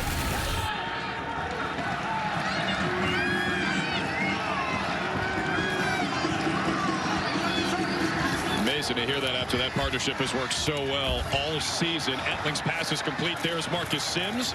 Always shifty, always dangerous. He's got a first down out near the 20 with a gain of 16. And coaching sometimes can be harsh, and that's the reality of it. Sometimes it's encouraging, but sometimes you have to talk about reality. And it sounds like this conversation has been had time and time again between quarterback and coach, and it sounds like quarterback is making the wrong decision, Adrian Martinez. And so I go to, okay, if this is a big moment, and maybe it's a little bit early, but how long of a leash is it before you go to Matt Corral, who's been in this conversation of going back and forth and competing for a starting spot? Then he competed at the start of this season. Corral actually opened as the starter. That pass is beautiful. Etling completes it to Devin Gray, who taps the toes for another first down, Panthers. Down here with Adonis Alexander on the sideline, who made that massive pick, and your head coach Mike Nolan in the locker room reminded you guys about what took place last week. How important was it for you guys to get that stop on the opening drive? It was very important because the same scenario happened last week and they ended up scoring. So it was a big play for him. But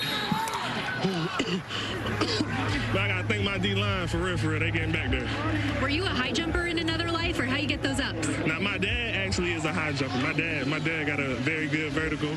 My mom ran track, so I got nothing but legs. All in the family. Yes, ma'am. Thank you so much. Appreciate you. True. All right, Stormy, how about that for Adonis Alexander? Great question, great answer. Alexander, his first pick of the year. Second takeaway for Michigan. Usually that's what Birmingham does to the opponent.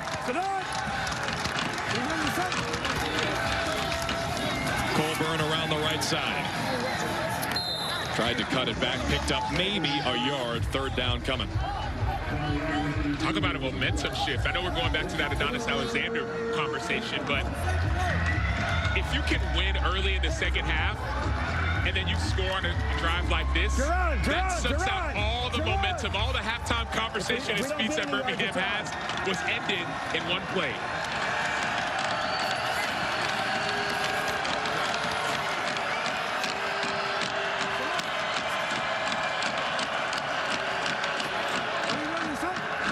Etling is 12 for 15 today. Four-man rush. There's Mariner.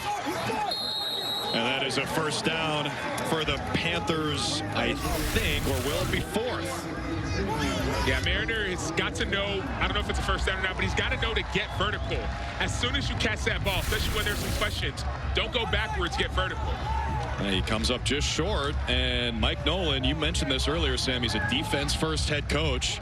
With his team on top by 6 and his defense playing well, he's going to kick this away. Yeah, but Amari Rodgers leads the UFL in punt return yards, and he did it in the NFL for the Green Bay Packers. Now, one thing that stands out, he fumbled a little bit when he was with Green Bay, and that's what kind of cost him some opportunity. And so, if you're Michigan, be conscious of that ball. And if you're Birmingham, Amari Rodgers, be conscious as well. Uh-oh. Illegal snap. Illegal snap, guys. Illegal snap. Kicking team, number 44. 5-yard penalty. Fourth down. That's a surprise. Jordan Ober is the all-UFL long snapper. And they're short by 34 inches. I like the decision to punt it because your defense, I just wish Mariner would have gotten vertical. So that's one thing you know. When that opportunity comes, get vertical. Trust your defense. You don't want to risk it. Remember, early in the game, Birmingham went for a play, a fourth down play at a similar position, didn't get it. That gave Michigan a lead. It's a fake. It's a fake. And it works to perfection. Kendrick Whitehead Jr. pops free. A gain of 17. The Panthers are throwing the kitchen sink. So we got to talk to Mike Nolan sooner or later. And this is why. I was at practice on Wednesday, and I was watching practice, and there was a moment where he came to me and said, Sam, I need you to face away from the field and just talk to me. And I'm talking to him, and he's like, hey, trust me. Don't look at what's behind you. Just talk to me. This may have been what was behind me. That looks like Kai Nakua, who's throwing that ball. Perfect. Mind you, he was a quarterback. He was a quarterback in high school. Kai Nakua, quarterback in high school, makes that play. Brilliant play. It does a little bit of everything for this Panthers team, and now they might give it back. Ball is live, and it's loose, and the Stallions have it. Damon Lloyd falls on it. So after the fake punt, fourth down conversion, the Stallions have a takeaway. This is the UFL. Talk about a game want to of focus sequences. on the arm to see if the hand starts forward. Second, any other from the side, give me a look at. Okay, this ball's rolling off his fingertips before the. This is a fumble and a clear recovery by the defense. Review, the ruling on the field stands. First down, Birmingham. That was Mike Pereira in the U.S. Army Command Center. Dondre Tillman with the pressure, the strip sack, and the takeaway for the Stallions. A little juice back here at Protective Stadium. Birmingham takes over, down 6. The tackle tried to give me a quick set, so I just gave him a quick stab club, brought my rib, and the quarterback was right there. How'd you set that up earlier in the game?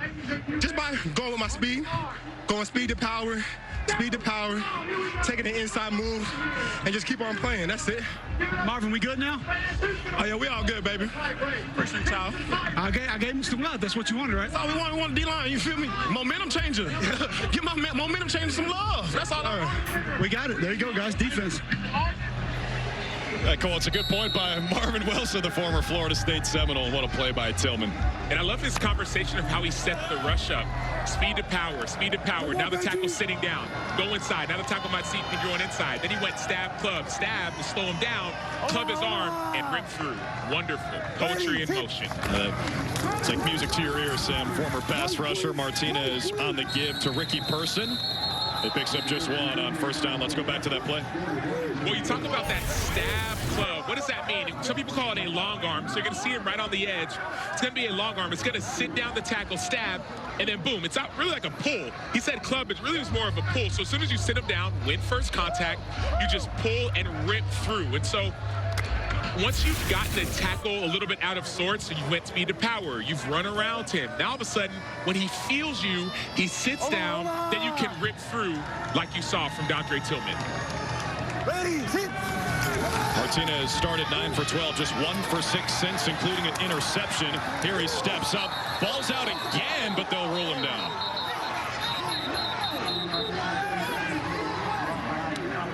They ruined him down, but remember, you can challenge any play. So if taking I'm not a saying look, they do challenge this we are taking a look here. Just give us a little time. You got any shots? Okay. Okay, let's hold off. We're going to review this.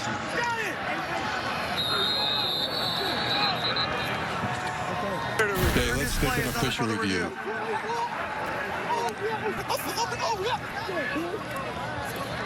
Okay, let's look at that shot that we have coming, that we just had. This shot here, this is the shot here to me.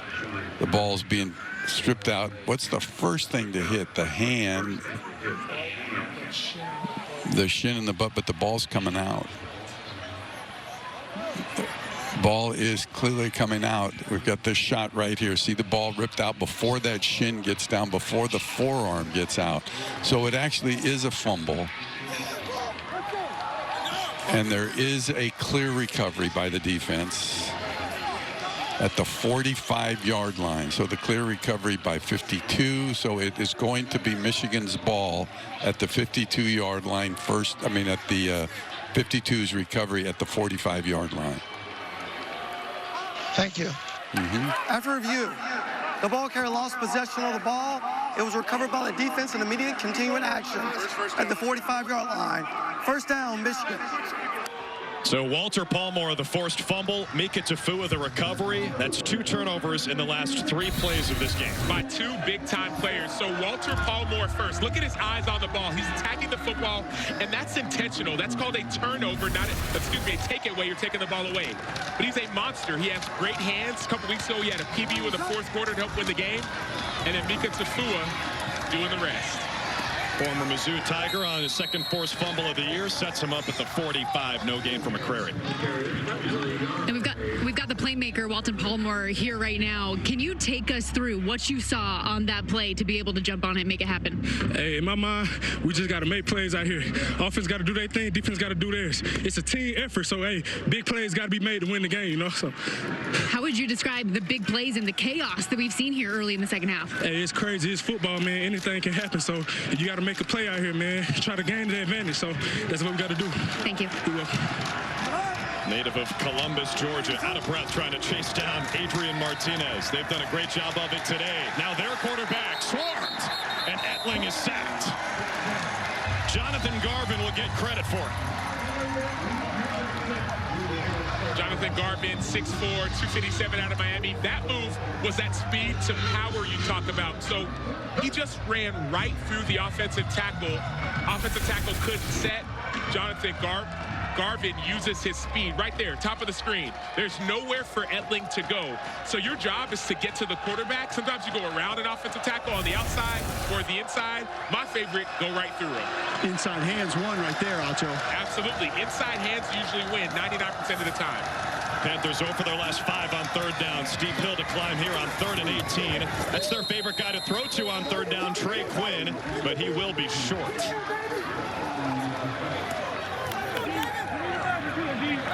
Count them, count them, count them.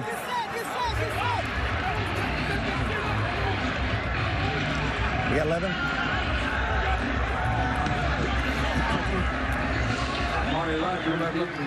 Well, last time Mike Nolan sent out his punt unit, he faked it. This time they do kick it. And Brock Miller, high swirling punt that Amari Rogers, the best in the league, has a chance to return. And he is dragged down from behind. White. Vulcan looking over Birmingham. This presentation of the UFL will continue. All right, folks, let's take a look at today's game flow, brought to you by Progressive. The start of this third quarter has been like a smelling salt. It'll wake you up if you're not engaged yet. Starts with an Adrian Martinez interception, a great play by Adonis Alexander, his first of the season. Then the Panthers go fake punt, Kai Nakua, former high school quarterback. Former high school quarterback with the fake punt.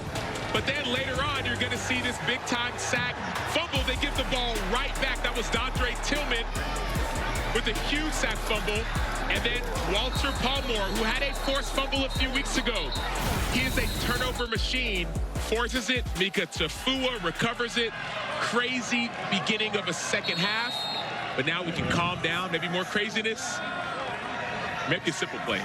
Winner of this game on to the UFL Championship next Sunday in St. Louis. Amari Rogers gets popped as he tries to hit the left edge, and a late flag comes in after the whistle. I have an illegal low block, number 3 of the defense, block below the waist. Number 3. End of the run is beyond the line of scrimmage. Check that on. It's on the defense? All right. Yeah. Oh, yeah. So illegal low block, number 3 of the defense. Personal foul, illegal block below the waist. Defense, number 3. 15-yard penalty will be added to the end of the line. Automatic first down. Nate Brooks, the all-UFL cornerback. Let's check in with Cole. What do you got? Got backup quarterback Matt Corral is going to be on the headset. Walk us through this drive a little bit. That's a read quarterback power there. He can give it to the jet. Yeah, he's reading the end man on the line of scrimmage. If he gets leverage to the outside to give the jet sweep, he's going to give it. If he can't get around it, quarterback's going to pull it, run power with it. We'll get the play here when you get it coming in. I got it. Right now we're going. Right now we're going double glances with the inside little jerk route. So we got double post routes with timing. Really want this versus a one high, soft corner, and then get down to the jerk as a check down. Double post, need good protection here for this. Gonna take a little time. 5-man protection, just hot off one side, opposite of the call. Just as long as you know you don't got one coming backside, you'll be good. But I mean, you don't got all day back there. I'll ball back to the 20-yard line. Too high shell here. They show too high every play. So actually maybe too high this time. Yep. Oh no, see, nip pressure. Martinez throws. That was dangerous. By the way, they took that snap from the 20. Mike Pereira came in and took the penalty away against the defense. So 3rd down and 8 coming. Let's check in with Mike Pereira in the U.S. Army Command Center. Hey, Mike, why'd you get rid of that penalty? Well, because it's legal if it's within 5 yards of the line of scrimmage. The downfield official called it, but since the block was only 3 yards downfield, it's a legal play. So that's why we took it off. So it sounds like, Mike, there's 5 yards down from the line of scrimmage, up or behind. That makes sense. Thanks for the clarification. 3rd down and 8. Martinez stands in, good pocket. Now he's going to scramble, going nowhere.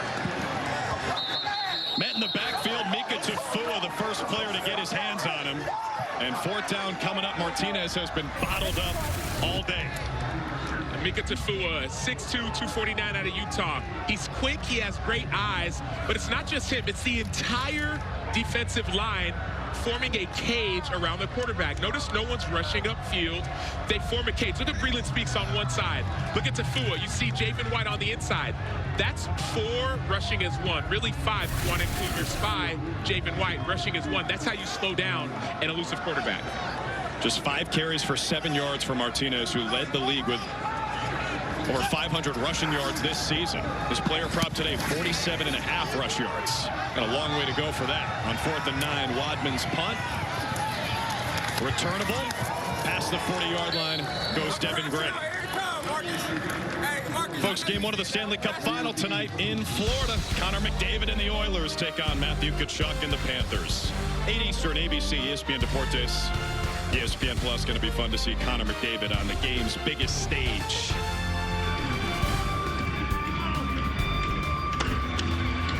And Drew, Michigan offensive coordinator Marcel Belfait has some Stanley Cup ties. His wife's uncle was the late Pat Burns Burns, former NHL head coach who won a cup with the Devils in 2003, also coached for the Bruins, Canadiens, the Leafs, told us Burns was an important mentor for him as he was coming up in the CFL coaching. Very fiery, always encouraging him. And you know, I always need picks. I asked him if he's rooting for the Florida Panthers or if he's rooting for country. Oh, take it. Look out. Yeah, intercepted.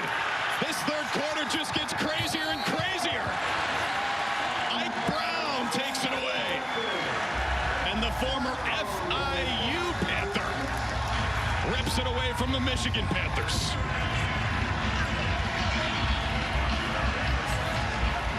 This is the second or third throw that's gotten away from Danny Etling. What do I mean by that? Second or third throw that's been high. Well, that's high and that's over the middle. I mean, it's like, what do people say? Ball caught me. Ball chose me. That ball chose Ike Brown. 6'1", 185 out of FIU. Ball chose him, but then he did the rest. Get that interception. If they give you the ball, go get those yards. Notice all his teammates going to block for him. Those are the hidden yardage in the game. That's hidden yardage in the game that gives you momentum. His first interception of the season. It's their 18th takeaway of the year, which leads the UFL. And look at this. You hinted at this earlier in the game, but Adrian Martinez is out. Matt Corral is in. Former Ole Miss Rebel pumps, throws, completes his first pass to Deion Kane. Matt Corral, former third-round pick by the Carolina Panthers, never really panned out. He had a foot injury that cost him his entire rookie season. Then he was waived. One of the best quarterbacks in Ole Miss history. He started this year in a quarterback battle with Adrian Martinez, who won it and then blew up to become the presumptive MVP. And he's full of talent. You talk to anybody around the league, this league or NFL or high school, whatever, he's one of the most talented players you're going to meet. On 2nd and 3, that's intercepted. What is happening in this third quarter? Javen White on the takeaway. Does anybody want the football? Ball chose me. What do we say in football? We say tips and overthrows. Got to get those. Javen White. Guy on the left comes flying down, and the field glance is what I'm trying to get on that. Okay? Field glance came rolling down? Yeah, the field safety is the guy coming down. That's the guy I tried to throw it to earlier. Okay, we're good. We're good. We're good. So we talked about tips and overthrows. I know. We're going to win it. We're going to win it. We're going to win it. Pressure in his face. Go a little bit behind. It's tipped. The other one, and Javen White, the other was an overthrow. So sometimes defense, you just have to be in the right position. I know as you see this Matt Coburn with the 2-3 yard rush. Just be in the right position. The ball will find you. Javen White, one of the vocal leaders of this defense, just doing his job. Doing his job, and he's about to get interviewed by Stormy. I mean, what a performance for Javen White and this Michigan Panthers defense. In this third quarter, combined 4 turnovers and 4 first downs, plus a fake punt. Oh, my goodness! Another takeaway. This could go the distance. Daniel Isom scores!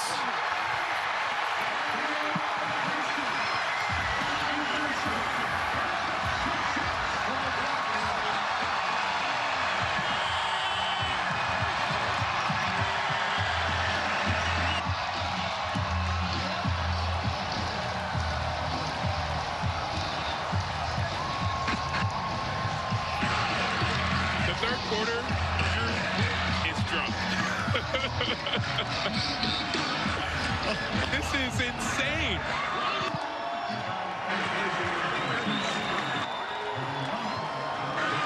Six turnovers in a quarter. And a pick six sets the Stallions up with a chance to take the lead. Remember, folks, no kicking extra points in the UFL. You can go for 1 from the 2, 2 from the 5, 3 from the 10. Stallions will just go for 1 to try to take the lead, and Matt Corral is back in there. He's thrown 2 passes, 1 was intercepted. Rodgers in motion. Corral fakes it to him. This is the play they took the lead on last week.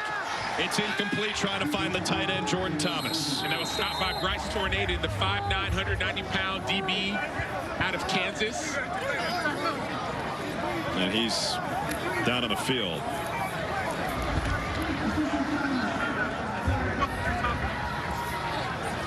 Tornado made the play.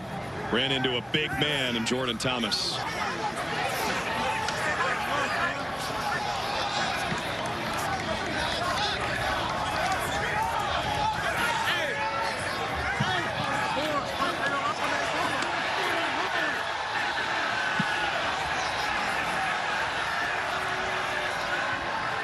Javen White ushered away by his teammates. He was the one who had that last interception. And now Tornado limps away. Bryce Tornado was all USFL last year when he played with the Pittsburgh Maulers, limping off. Cole? Stallions DB Daniel Isom, you jumped that route to get the interception. Let's go through that first. What was the route and how did you know you could grab it? It was just a little sit route. Just watching film, I seen they like to sit it down right there, so tried to give a little man look, bounce off and jump the route, see if I can make a play for my team. I know he needed it. All right, now ball's in your hands. What's going through your mind? Score, get in the end zone. That's all I was thinking, get in the end zone. We need them points. Good stuff, thank you. Appreciate it. Man. Let's go back to that pick six. Well, you heard him. He said it was just a little sit route. Well, if you watch film, you know that route's going to come. You're allowed to undercut it, so he does. But it's not just the interception. We talked about it. You have to be able to score on defense. Notice the convoy of Stallions that are leading him to the end zone. So once you get the interception, it's not enough, especially when you're an athletic defender. Find the end zone, and the 10 other guys around you need to help you, and they did. 48-yard house call for Isom. 6 combined turnovers in the third quarter alone. Think about what you just said. If you're going to giddy up, you better hold on tight to the reins in this game. We got a tie game, 36 total points coming down the stretch of this third quarter. Buckle up. Devin Ross on the return out to the 40-yard line. Javen White lost his helmet. Let's listen on Mindfly. We got to keep it in control on both sides. I'm gonna make sure my guys stay, but they're gonna get a little chippy too. We got to protect ourselves. They're both doing that. We got to protect ourselves. You know what I'm saying? That's all. I just said we just got to protect ourselves. I want to keep the ball on each side. That's all. I'm looking. I don't want to get called on them. Don't want to get called on them. I'm looking. That's why I'm trying to break it up right away. I'm breaking it up right away. Yeah. Rondell Carter having a conversation with the officials. Not a typo, folks. 3 turnovers apiece in 1 quarter of football. Got to be a record for maybe any league. Danny Etling on the give. Matt Colburn burrows forward for a few yards. Michigan's third quarter drives, fumble, punt, interception, interception. Listen, you're playing your ass off, you're playing aggressive, but we must maintain our composure. Got me? We can't afford set the cheek because we can't control ourselves. Pretty clear on that. And I don't care. Got me? Do the right thing so we can win this damn thing. Got me? All right, make it right. They aren't. Oh, yeah. That's why he's the UFL Coach of the Year, keeping his guys calm in the midst of chaos. 2nd and 7. Etling on the keeper. Had a bunch of options on that play, but Damon Lloyd on the breakup. He was trying to find Cole Hincatini, the tight end. 3rd and 7. I just feel like in situations like that, you got to keep the simple. I mean, he had a receiver to the flat that was wide open. Nobody covered. That's a simple pass, so you don't make it too hard on yourself. Take what the defense gives you, live to play another down. Don't put the ball in harm's way. Like Corey Chamberlain, Birmingham's defensive coordinator, having an issue with the walkie-talkie. Can they get the call in? Play clock down to 5. Etling from the empty set. 4-man rush from the Stallions. Flushes him to his right. Etling directing traffic. He can run for it. Chased down, and he comes up short. Jonathan Garvin flashing the wheels.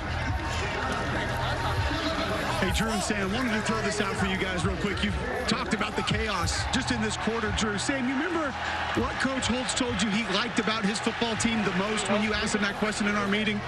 Well, we talked about the intangibles, the relationships, but the resolve. There you go.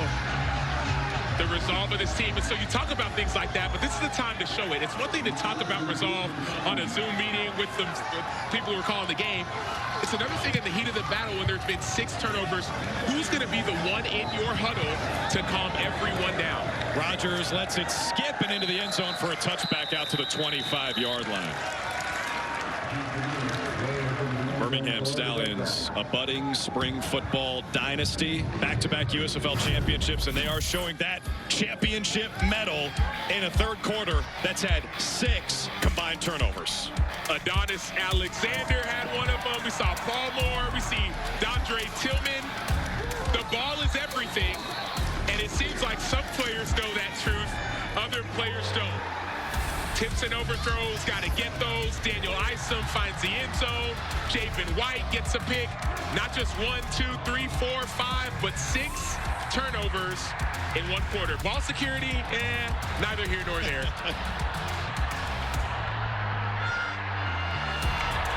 And Mindfly loves it. That's a great look from the Mindfly. A couple of our officials wearing that camera on their body. Part of the great access in the United Football League. It's still Matt Corral for the Stallions, and that's on the money.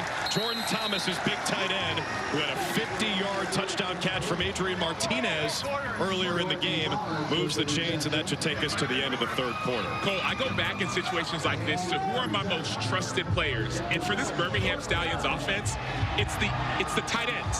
It's Jay Sternberger, it's Marcus Baugh, it's Jordan Thomas. Those are the guys who have been making your plays. So there's been a quarterback switch. Matt Corral, go to those guys who you trust. We had a prequel for both of these conference championships last week. The Brahmas and Battlehawks and Panthers and Stallions. Both those games were epic. If today is any indication, that one's going to be too. Well, you're right. It's an 8-team league.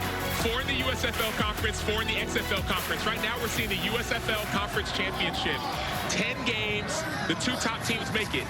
If it's anything like this, that game's going to be epic. Matt Corral rips it deep. Got a man. Gary Jennings, West Virginia's finest, with a big pop on a line drive. 43 yards from Corral.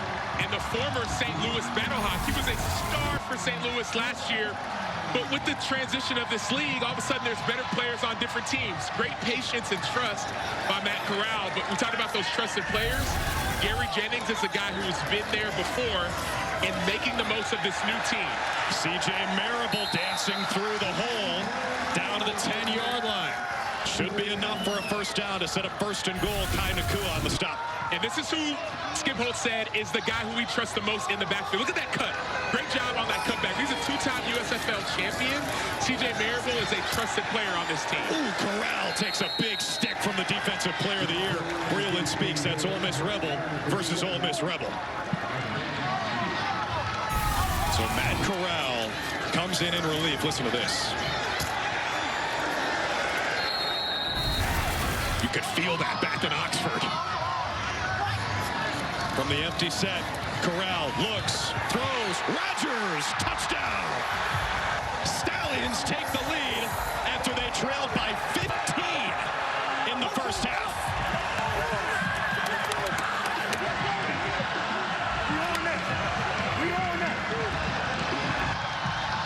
The thing I love about what Matt Corral just did on that play was that he took exactly what was available to him. Didn't make it difficult. You have a route in the flat, 2 yards from the end zone. Take it. Let your receivers do the rest. Amari Rodgers. Look at it, just right here. He's calm, he's cool. You got him. Take it. Try and make them defend. And Amari Rodgers, we talked about it. 5'9", 212 from Knoxville, Tennessee. National champion. Packers actually traded up to get him. Let your playmakers make plays. Take what's given. Stallions will try to make this a 7-point lead, but the ball was snapped when Rodgers was still in motion. Thank you. False start. Offense, number 80. 5-yard penalty. Replay the try. They'll call it on Kevin Austin, the wide receiver. 0-2. Yeah, I'm thinking that we're on 12 JT. We're going to spin Jace. Here we go. Let's go, Rob. Here we go. Let's go, Rob empty. Let's go, Rob empty. Let's go, Gator, 12 JT. Go Rob empty, ZN, Gator 12 JT. Rob empty, ZN, Gator 12 JT. Let's go! 2 personnel. That means 0 running backs, 2 tight ends. I see Sternberger. I see Jordan Thomas. The most trusted players are on the field right now. Especially down in this area. That throw incomplete for Rodgers. Again, it's Nate Brooks on the coverage. So this remains a 6-point lead for the Stallions, who've scored the last 21 points in the game after they trailed 18-3 with less than 4 to play in the second quarter. I can't understate enough or overstate enough how impressive these little things that Matt Corral has done. He's been on the bench the last several weeks. He hasn't played for the last 6 or 7 weeks. It's been Adrian Martinez's team, but he's stayed locked in and he's listens. That's all you gotta do sometimes, just listen. Coach says, hey, throw it here, I'm gonna throw it here. And then all of a sudden, you do that, everything else takes care of itself. Anything to put the ball in the net. Those guys are playing so far off, and those hook players, they're 3 yards off the ball. To throw 16 to the outside, guys? Yeah. Okay. So give me the play. I'm trying to figure out what you're trying to say. So you want Rob, Celtic 16? Anything to get those backers sucked up to get a slant, Seahawk. And if I don't like, or whatever, just because they're playing so soft. All right, I'll get into a laser trip. And it's like they're giving us. I'll go. They're playing 7 yards off and they're giving us. I'll go laser trips and go Seahawk even. You know what I mean? Like 15 slant shake. Nice job. Well, there's no doubt that Matt Corral, like you said, Sam, has stayed dialed in, even after he lost that quarterback battle with Adrian Martinez. Chris blew it to boot it away. That's a line drive, and if that goes out of bounds, that's bad news for Birmingham. It's coming out to midfield.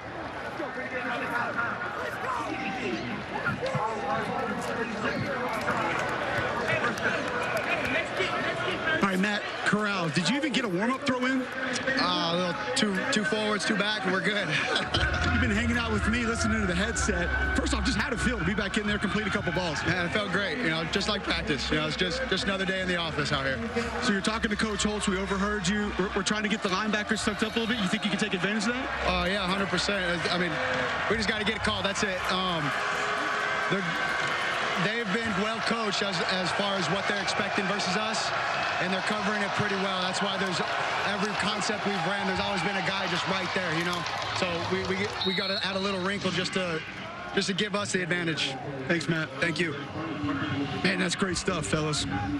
That's so good. And one thing I love about just what you said, Cole, is he's talking about how, man, the defense is matched up, but these are the in-game adjustments that you don't see from the outside, but happen on the sidelines and also up in the booth. You have coaches watching from up in the booth saying, hey, this is what they're doing. But now you're getting that communication. They have 9 iPads on the sideline with live video. They can talk through these adjustments. On 2nd and 4, here's Danny Etling, pressured by the Stallions, and a great play to get it out to Siosi Mariner for a first down. We got defensive coordinator for the Panthers, Colin Bauer, here. What's the biggest adjustment you have to make with the new quarterback coming in? Yeah, they're both really different players. They can both throw and run well. 2 is a little bit more of a in the pocket, move around, kind of a magician in the pocket. 9 was great running down and a true vertical speed. So they're different quarterbacks, similar but different. 2 made a great throw there. So we got to adjust. We got to cover a little bit tighter and be a little bit better in coverage. Anyone in particular, a group that you're challenging? All of them. They're all playing their butts off today. They're doing really well. We just got to finish. We got to finish the right way. Thank you. Yep, you're welcome. Win or go home. It's been a fantastic game. Jonathan Garvin on the tip around the edge. And 2nd down coming up. Yeah, and you see for the mind fly view, if you don't get to the quarterback, get your hands up. You talked about it. That's Jonathan Garvin right there. Even if you don't win, you can still win. I didn't lose. I might not have got a sack, but I affected the play. Now all of a sudden, 2nd and long, obvious pass situation. Danny Etling started 14 of 16. He's 1 for 5 since. That one is complete. It's Devin Gray, the former Colorado Buffalo, past the sticks for a first down inside the 30. And notice how Devin Gray immediately caught the ball, then got vertical. That would have been a 3rd and 1, but instead now it's a first down because he immediately got vertical when he was around the sticks. Devin Gray, a former Cincinnati Bearcat, my mistake. Devin Ross, his teammate, went to Colorado.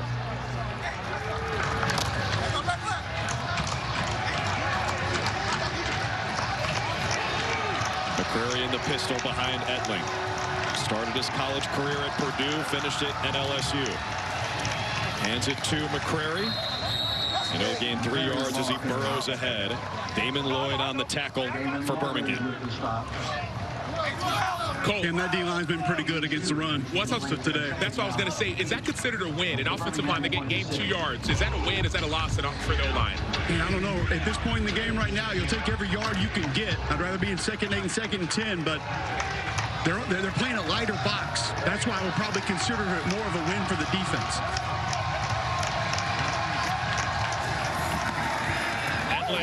Incomplete right off the hands of Devin Ross. They tried to set up the screen. 3rd down and 8 on the way. And to your point, Cole, the reason that would be a win for the defense is now it's, number 1, you get the stop. But number 2, now it's 3rd and obvious pass. So if you gain 3 or 4 on offense, man, that's a win. 2nd and 6. Get another 4, 3rd and 2. Get another 4, 1st down. If you hold them to 2 or less, now you force them into a place where, as a defensive lineman, I know it's going to be a pass. I'm working my best pass rush moves. So that's what I'm looking at. Taco Charlton, what move are you working? Panthers had 18 in the first half, yet to score in the second half. Etling from empty looked like a draw all the way. He's got to get rid of it. That's risky. And it falls incomplete. Looked like he was just going to throw it away, but JoJo Tillery got a hand on it. He's been a major contributor in their last 2 titles for the Stallions. And he's been a huge vocal leader for this team. On the field earlier, you heard him say, man, I'm here, we're here, let's do this. And so you lead with your voice, but then also with your play. That big right paw gets up there and prevents what could have been a 1st down. So it brings out Jake Bates, who was 4 for 5 in the first half. This one from 44. Former soccer player at Central Arkansas who transferred to Arkansas, became a kickoff specialist. That's blocked! That is blocked! More mayhem in this second half. The all-league kicker denied and now injured.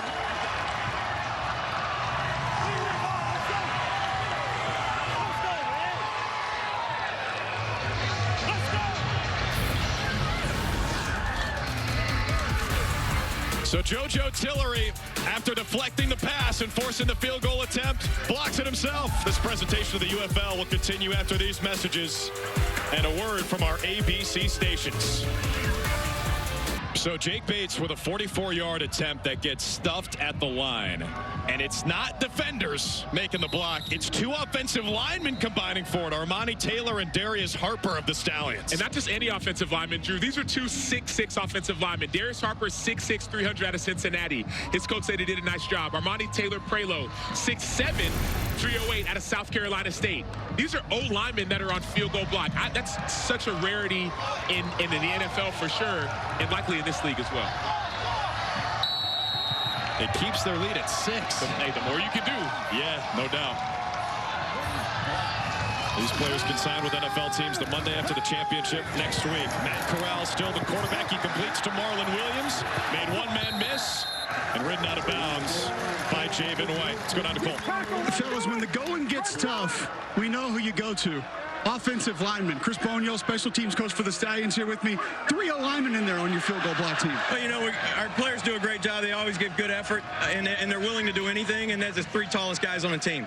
So to me, you got a good kicker that kicks long field goals. You're bound to get one that's coming out low every once in a while. And so they go hard every time and finally got one. That's middle block, or is that every field goal block you run? That's what we've been doing for a while. You know, trying to just get hands up and get a piece of it. You know, and they've done a nice job. Thanks, Chris. Yeah, you're welcome.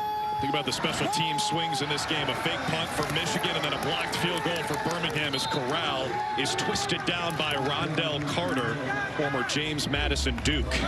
Hey, Acho, I'm going to be honest with you. I've seen a lot of field goal block teams in my life. I don't think I've ever seen 3 linemen on one before. Cole, I've been on a lot of field goal block teams in my life. I've never seen an offensive lineman next to me or on the field on field goal block with me. Cole, you never lined up on a field goal block? You know, I didn't have that kind of length. No. A little more short and stocky back in my day. Still today, actually. Yeah, no.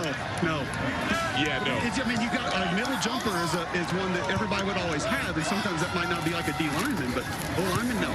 Corral 5 for 6. A lot of hand fighting, and 2 flags come in. Trying to get it to Deion Kane. Levante Taylor in coverage. Are your flags good? Oh, holding. What was the result of the play? Result was incomplete pass. What number? Number 1, thank you. Holding. Defense, number 1. 5-yard penalty, automatic first down. Levante Taylor, 5'10", 186 out of Florida State. Once again, just put the ball in a place where you force the defender in a compromised position. And that's what Matt Corral did. Matt Corral has stepped up in a huge way so far. And that's what Adrian Martinez didn't do earlier in the game when he missed Amari Rodgers in the end zone. Yeah, give the receiver a chance. Corral looks left, throws right, completes to Kane again, targeting him on back-to-back snaps, and he's near first down yardage. Stormy? Well, and to go back to the missed field goal, impactful in more ways than one. The total in this game is 43.5. We're sitting on 42 right now, so over-bettors are feeling a little bit less comfortable right now. And how about these Birmingham Stallions, by the way, who are a 6.5-point favorite to start? They're down 15, and now they're in cover territory again, nearing it. By the way, Jake Bates, he came off the sideline. The training staff came up to him, addressed him, asked him how he is. He said he's okay, just slipped and rolled his ankle, but he feels fine. First and 10. C.J. Marable bouncing off of tacklers, pinballing his way, and sledgehammering inside the 30. A juice run for C.J. Marable. Moves the chains again, and it's all Stallions right now. Man, and that's what champions do. C.J. Marable, two-time USFL champion with Birmingham, undrafted free agent to the Chicago Bears in 2021, signed with the Patriots after his outstanding season last year from Decatur, Georgia, and he knows how to play. Big kick-out block from 68, right guard Zach Johnson there as well, first-team All-UFL. He was an FCS All-American at North Dakota State.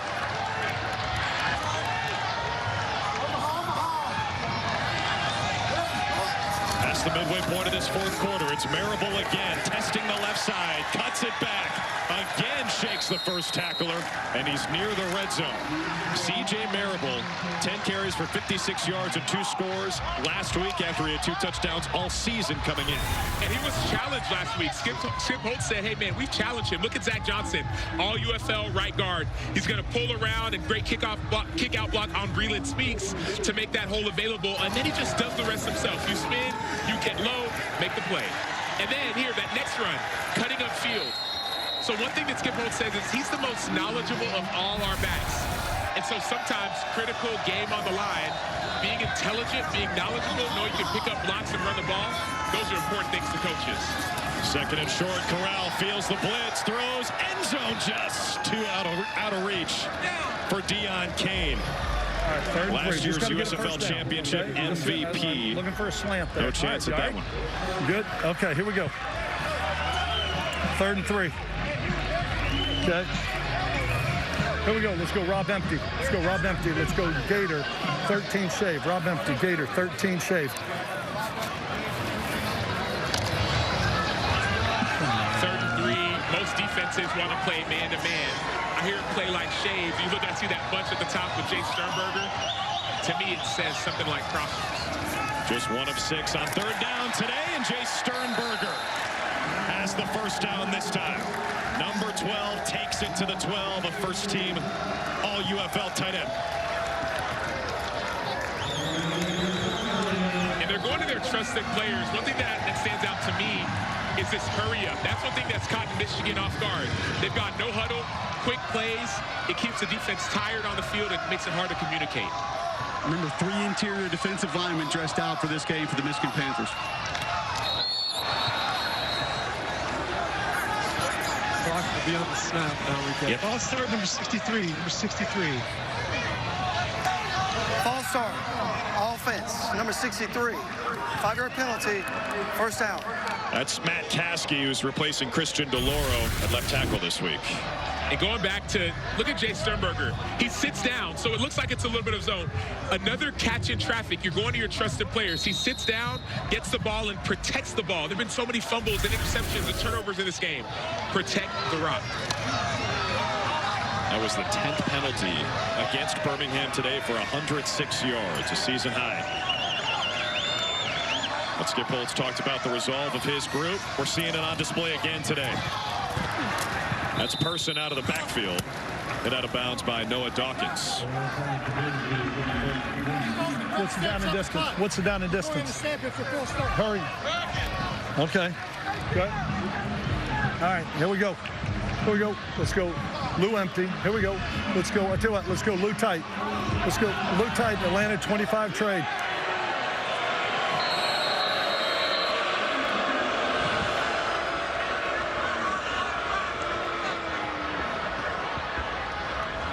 We'll take the break with him and update you on the injured Panther when we come back. Tomorrow, the XFL Conference Championship game is on Fox. St. Louis hosts San Antonio for a spot in the UFL Championship.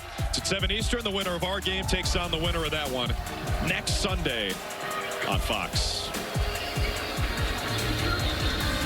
Drew Carter, Sam Acho, Cole Kubelik, Story Bonatoni with you here at Protective Stadium in Birmingham, Alabama. The Stallions trailed by 15. They now lead by 6. The shirtless fans have become a phenomenon here in the Magic City. Their team with the 9th play of the drive that started on their own 34.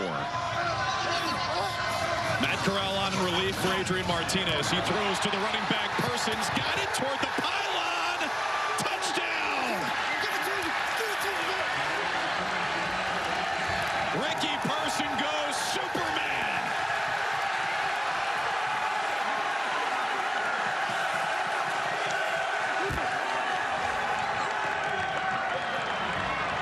Ricky Person is him.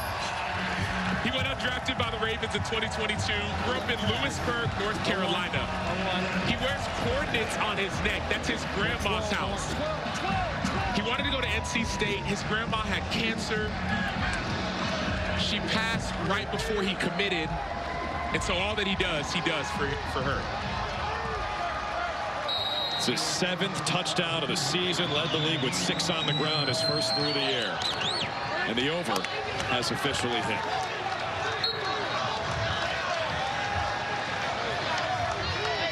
Going for 1 from the 2-yard line.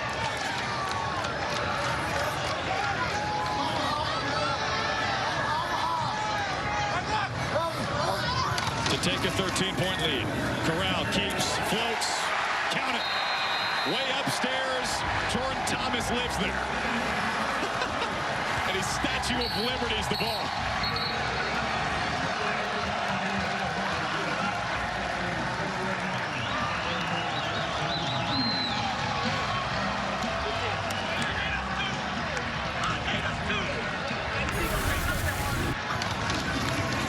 Jordan Thomas got this coaching point earlier. Go up and get the ball. Don't fade away from it.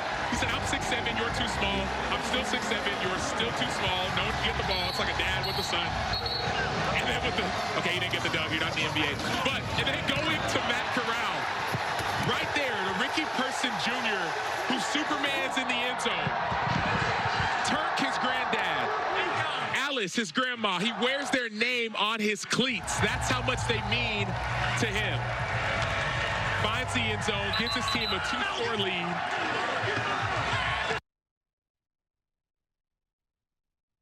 He celebrates with the shirtless fanatics. Call that a Protective Stadium leap.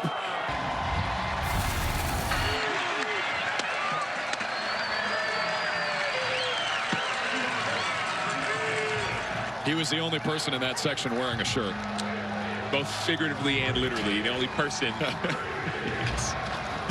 Maybe another person in the audience. You never know. Cole, I think Cole's going to join them after the game if Birmingham wins. They were chanting his name. Cole, you're beloved here. I'm not going to say what they were chanting after they said his name, but. How about the answer from the Stallions after they trailed by 15 with 4 minutes to play in the second quarter? Ripped off 28 in a row. Out to the 40, a good return from Devin Ross. Cole? Ricky Pearson, Skip Holt said the thing he liked about this football team the most was the resolve. You're a guy that ran the football for the Massachusetts Pirates. Now you're jumping up in the shirtless pyramid. Tell me how it felt when you got up there with those fans. It felt good. Well, you know, we got the best fans in the nation. Big shout out to my offensive line, my quarterback, going through the read progression, making the right read. We're just getting started. Are you hungry this week after being down last week? For sure. You know, always hungry. Always. Thank you, Ricky. Appreciate you. Great story, Ricky Person. He's had a fantastic season for Birmingham. Biggest touchdown so far. Trey Quinn on the catch for Michigan, out near midfield. You think this doesn't mean something to these players? Spring football championship? Absolutely.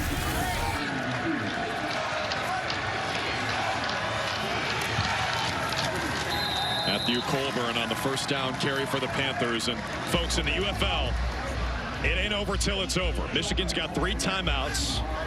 This is a 13-point game, and if they do score, they can go for a 4th and 12 from their own 28 to maintain possession and then try to go on a game-winning drive.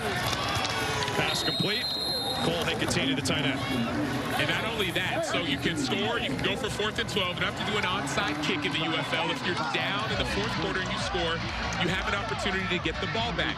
But also, within 2 minutes, the clock will stop. Be like more college rules. So after first downs, it'll stop. So right now, you have to operate like it's the 2-minute drill. Be as fast as you can, get as many plays before that 2-minute, and then you'll have time later on. Under 3 minutes left. That pass deflected. And it falls incomplete. Andre Tillman got a hand. What a game he has had. DeMarcus Gates, the nearest player to it. And to your point from earlier, Mike Nolan talked about the challenge, that super challenge, that red chiclet underneath your screen. If there's a play that you feel like should have been called or a penalty that should not have been called, Mike Nolan can use that as long as you have a timeout. So right now you have to be in hurry-up mode. The clock is still running outside of 2 minutes. And then get yourself going quicker. Panthers 0-4 on 3rd down in the second half. Etling, pressure. Flips his hips, keeps it, sacked. It's Daniel Isom who had a pick 6 in the 3rd quarter. Timeout would be it. So real quick, 5'10", 191 out of Washington State. Yep. You hear the timeout by Michigan. You have to take it. You have to take the timeout right now. Smart play by Daniel Isom. I've heard people say at quarterback, hey, man, if you just pump fake, the defenders will jump up in the air. It's not always that way. You actually do drills where you ignore and forget about that pump fake and run through the quarterback. Yes, have your hands up, but have your feet on the ground. Unbelievable job by Daniel Isom, having his hands up for the pump fake, but running through the QB. Michigan had to burn their first timeout. That was the 6th tackle for loss for Birmingham today. Give their defensive coordinator, Corey Chamberlain, and that entire staff a lot of credit. Anthony Blevins coaching in his 2nd game with this team. Defensive coordinator John Chavis, who was with the team for the last 2 championships in the first 7 weeks of this season, left with a medical issue. Chamberlain steps up. Blevins steps in on that defensive staff. And in the second half, they've been nails today. 4th down and 9.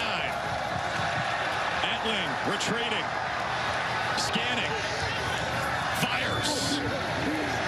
Samson Nakua in the area. Intercepted. Taken away by Ike Brown. His 2nd pick today. And that will seal it.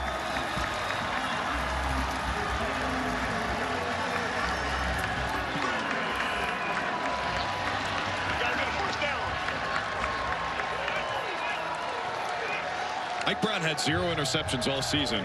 He's got 2 in the USFL Conference Championship.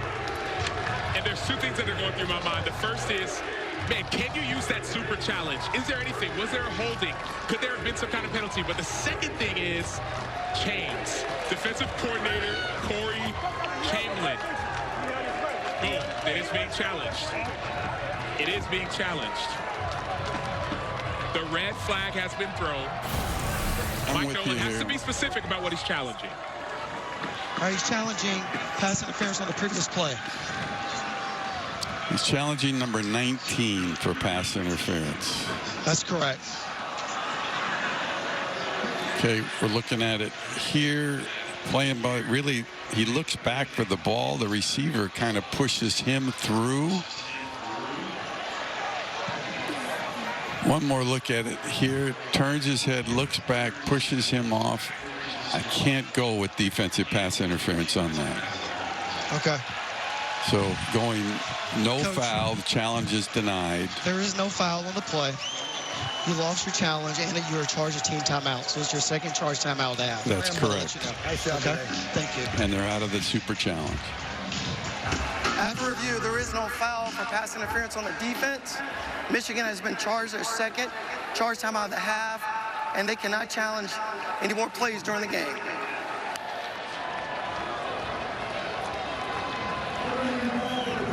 And you like that decision from Mike Nolan, because why not, right? Yeah, he talked about it. He said that if I'm going to use this challenge, I want to use it on a momentum-shifting play, save it for late in the game. You almost have to challenge it if you think there was a chance. Now, you could say, well, no, you keep the 2 timeouts and there's a 2-minute warning, get the ball back. But that was too big of a shift not to challenge. From the bird's eye view, you say, man, there could have been pass interference. And so you take that opportunity, you take that risk in hopes that it would pay off. In this opportunity, it didn't.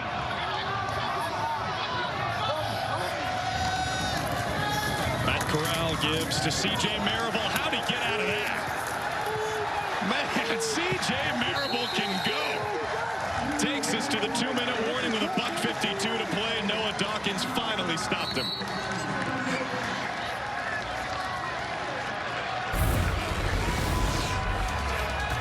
All Stallions. C.J. Marable with the cutback. Matt Corral trying to get a little bit of block. Look at him getting it. And then C.J. Marable hurdling over defenders, getting a big-time first down. Look at this cutback. Great vision, great spin move, great teamwork, great effort. That's all kind of cool. All UFL safety. Big time play. This presentation of the UFL will continue after these messages and a word from our ABC state. Poetic about being in the state of Alabama and a coach pulling his superstar quarterback on the biggest stage for the backup who comes in and leads a team to a victory. And it seems like that's what's going to happen with Matt Corral and Adrian Martinez. Martinez, a presumptive MVP when that award comes out Monday. Corral, his backup. So, Sam, the question now becomes, they move on to the championship Sunday. Who does Skip Holtz start? But it's not just a question for Skip Holtz. It's also a question for either St. Louis or San Antonio. Whoever wins that game, they're wondering, will it be Adrian Martinez? Will it be Matt Corral? And so Skip Holtz has to answer that, but it presents a problem for Anthony Becht in St. Louis and Wade Phillips in San Antonio on who do we game plan for. They're two different quarterbacks, but it looks like Matt Corral may be the man moving forward. And Danny Etling was the man today for Michigan. Great first half. They scored 18 points. Silent in the second half as the Stallions defense has proven itself to be championship worthy again.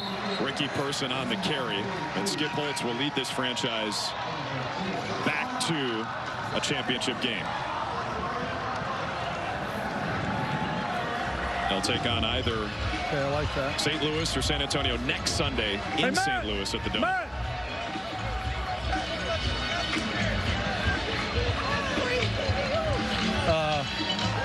You feel like you have the pull or no? They're waiting for me. That's an extra guy. It's number 4. He's looking at me. Okay. It's like they're going 0. That's fine. That's fine. Then hand it. I don't want to get into the Colts. We just picked up 4. That's it. Yeah. You know what I mean? We're gonna do the same thing. We're gonna do the same thing again. Let's go left full. You want to go left full, move. I'll tell you, do the same thing. Left full, move into even.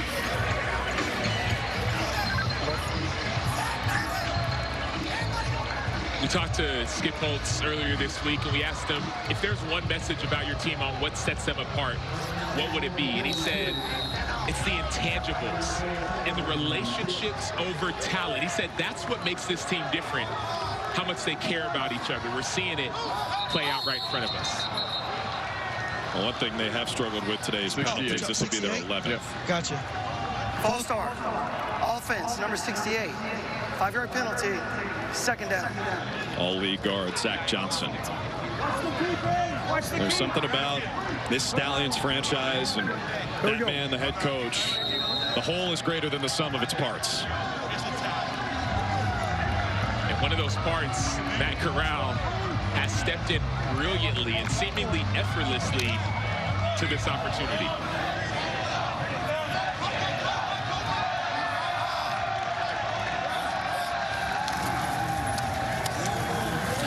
Marable again, and Michigan out of timeouts. So, Sam, who would you start next Sunday? I would start Matt Corral. And part of the reason is this is the second week in a row where we've seen Adrian Martinez not look like himself. Last week he took 5 sacks.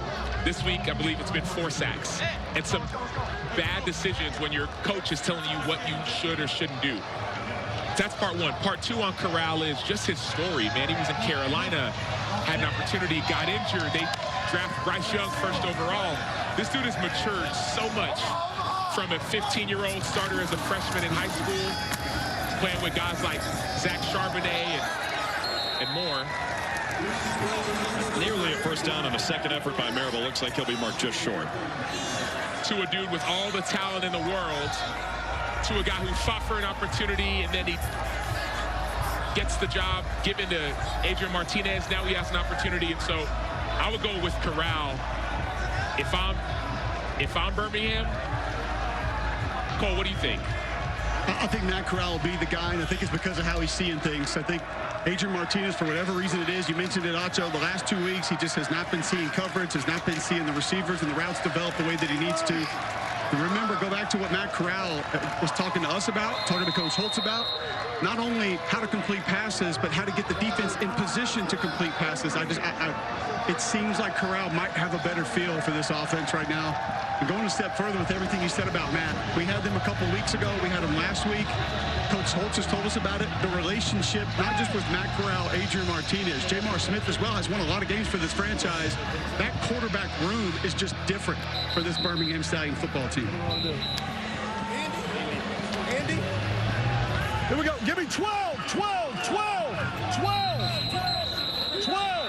And then one consistent piece has been Skip Holtz. Let's go. Where's mine? Here we go.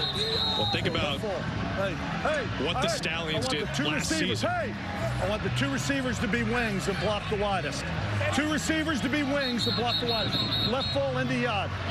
Left full move into yard. Left full move into yard. I called it timeout. This could be an interesting play here. 4th and 1, 20 seconds left.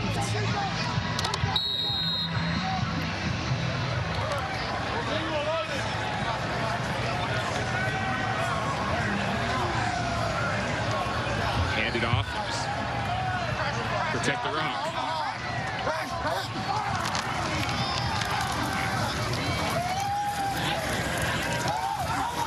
Marable staying on his feet for a couple extra seconds.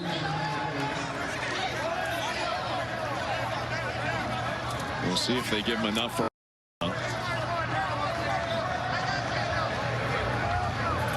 It looks like it is Panthers ball with 13 seconds left, purely cosmetic. What are you doing? I'm just saying, hey, you know what? Let's beat his ass and then say, you know what, go home. You know what? That's how we hurt him the best. Thank you, Not by getting penalty. Nice job. Skip Holtz still coaching. Well, that's what you got. I mean, this is what sets him apart. Why he's a back-to-back USFL champion. Why he's on the verge of a championship game in the UFL. She's back-to-back USFL champion. Coach of the year at Louisiana Tech. It's conversations like those. That's kind of the second half in a nutshell for this Panthers offense. Hetling runs into his own man, goes down. And spring football still runs through Birmingham, folks. The Stallions are headed to the inaugural UFL championship game. They are your USFL conference champs. Teams competing their tails off. You guys have done a great job. Thank you. Thank you. Thank you.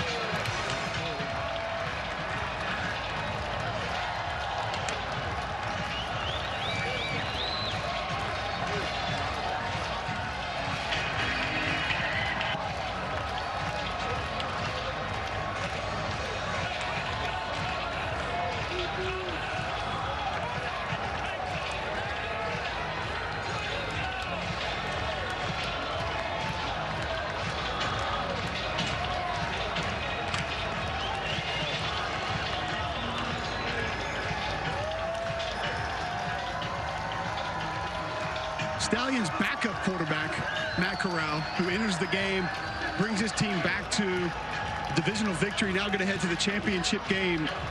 You told us about this quarterback room weeks ago. Coach Holtz did as well. How and why are you guys able to maintain the relationships you do, and how did it make this possible today?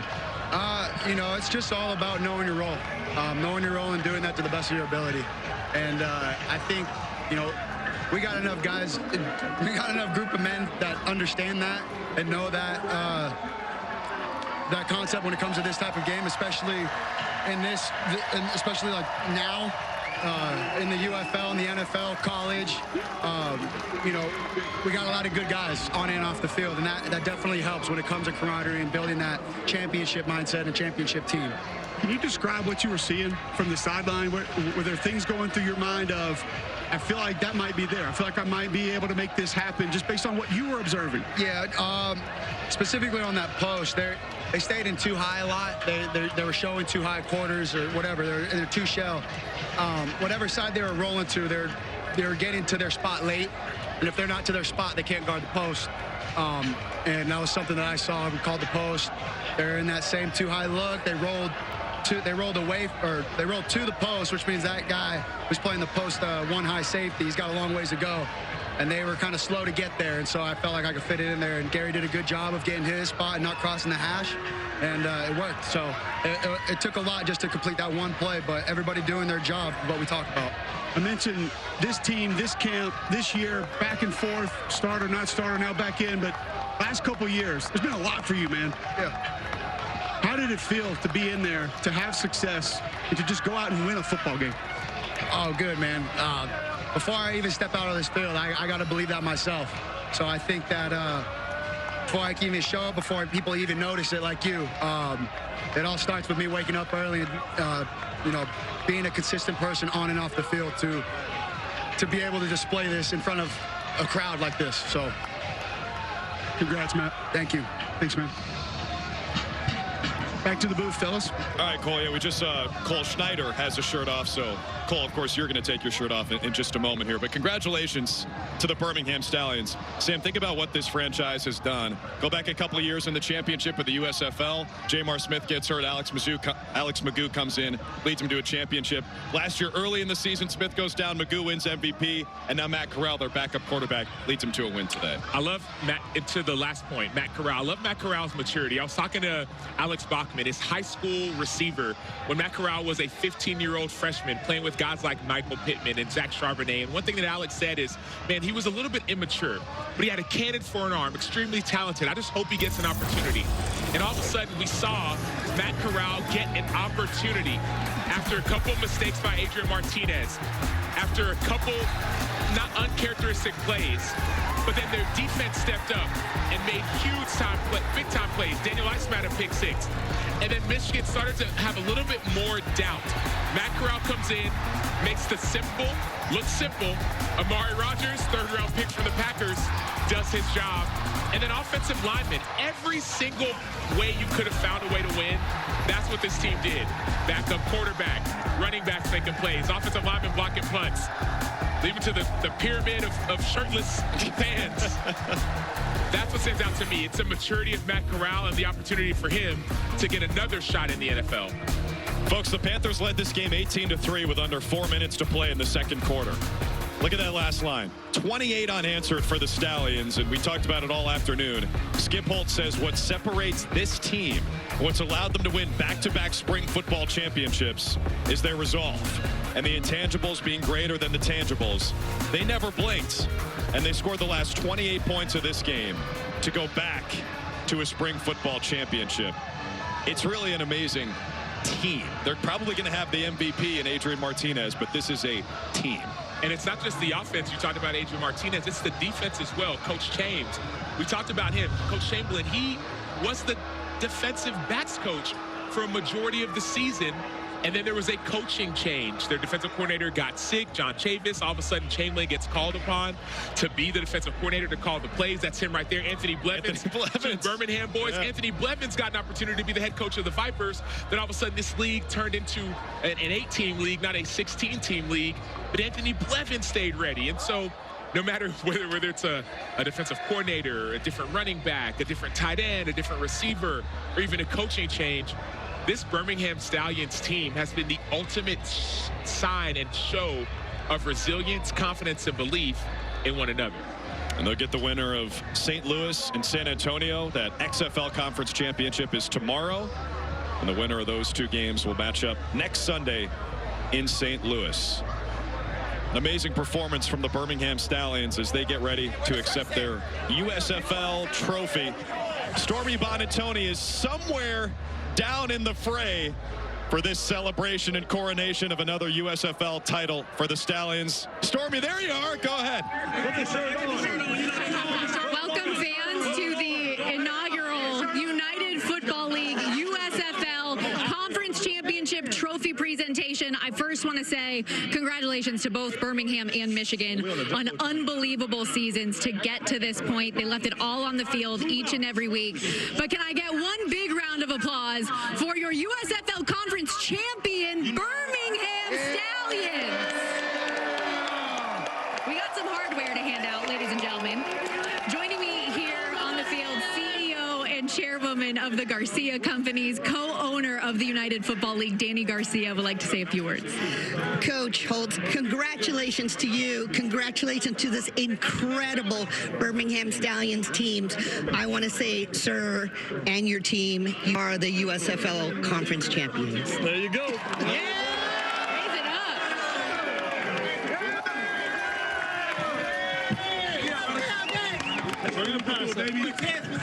Coach, at times today it wasn't pretty. Down 15, and this group rallies to score 28 unanswered points. You said this week the most special part about this team was their resolve. How on display was that today? Well, they're intangibles. We talk about it every week. Nobody flinched. Nobody worried about losing. They just kept playing. Our defense kept us in it when our offense was struggling. The offense came back, put some points up. It was just a great team effort with a group of guys that believe in each other. They play together, and they play with just an unbelievable passion and resolve, and I'm really proud of them. It's no secret how much Adrian Martinez has meant to this team throughout the course of the season. And then you've said multiple times you have two starting quarterbacks on this team. How impressed were you with Matt Corral to be able to step up in the second half of this game? Well, we wouldn't be here without Adrian Martinez and what he has done this season. We would not be here. We love him. I just felt like we needed a spark.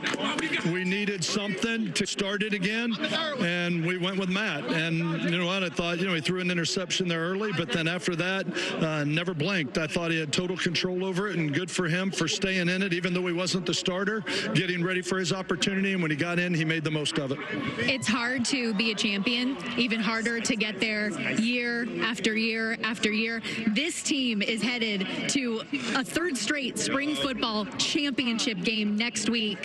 What can you say about what it took to get to this point and what is brewing in Birmingham? We have great players.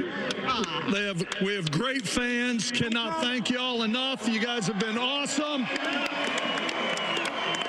But more importantly, these guys, they work hard, they believe in each other, and they won't take no for an answer. It's an unbelievable resolve, and I am just blessed and fortunate to have the opportunity to coach such a group of fantastic young men.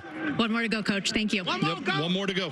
Let's hear it one more time for your USFL Conference champion, Birmingham Stallions. Those Stallions, 31-4. in modern spring football. 10-1 this season, off to the UFL Championship in St. Louis. Next Sunday, they'll take on the winner of the Brahmas and the Battlehawks. Final score today, 31-18. Michigan led Birmingham by 15 late in the second quarter. Birmingham all the way back to win. For our entire crew, led by Alex Farmartino and Chuck Ciccarella, doing a phenomenal job all season long. Cole, Stormy, Sam, I'm Drew saying goodbye from Birmingham. Coming up next, ABC World News Tonight.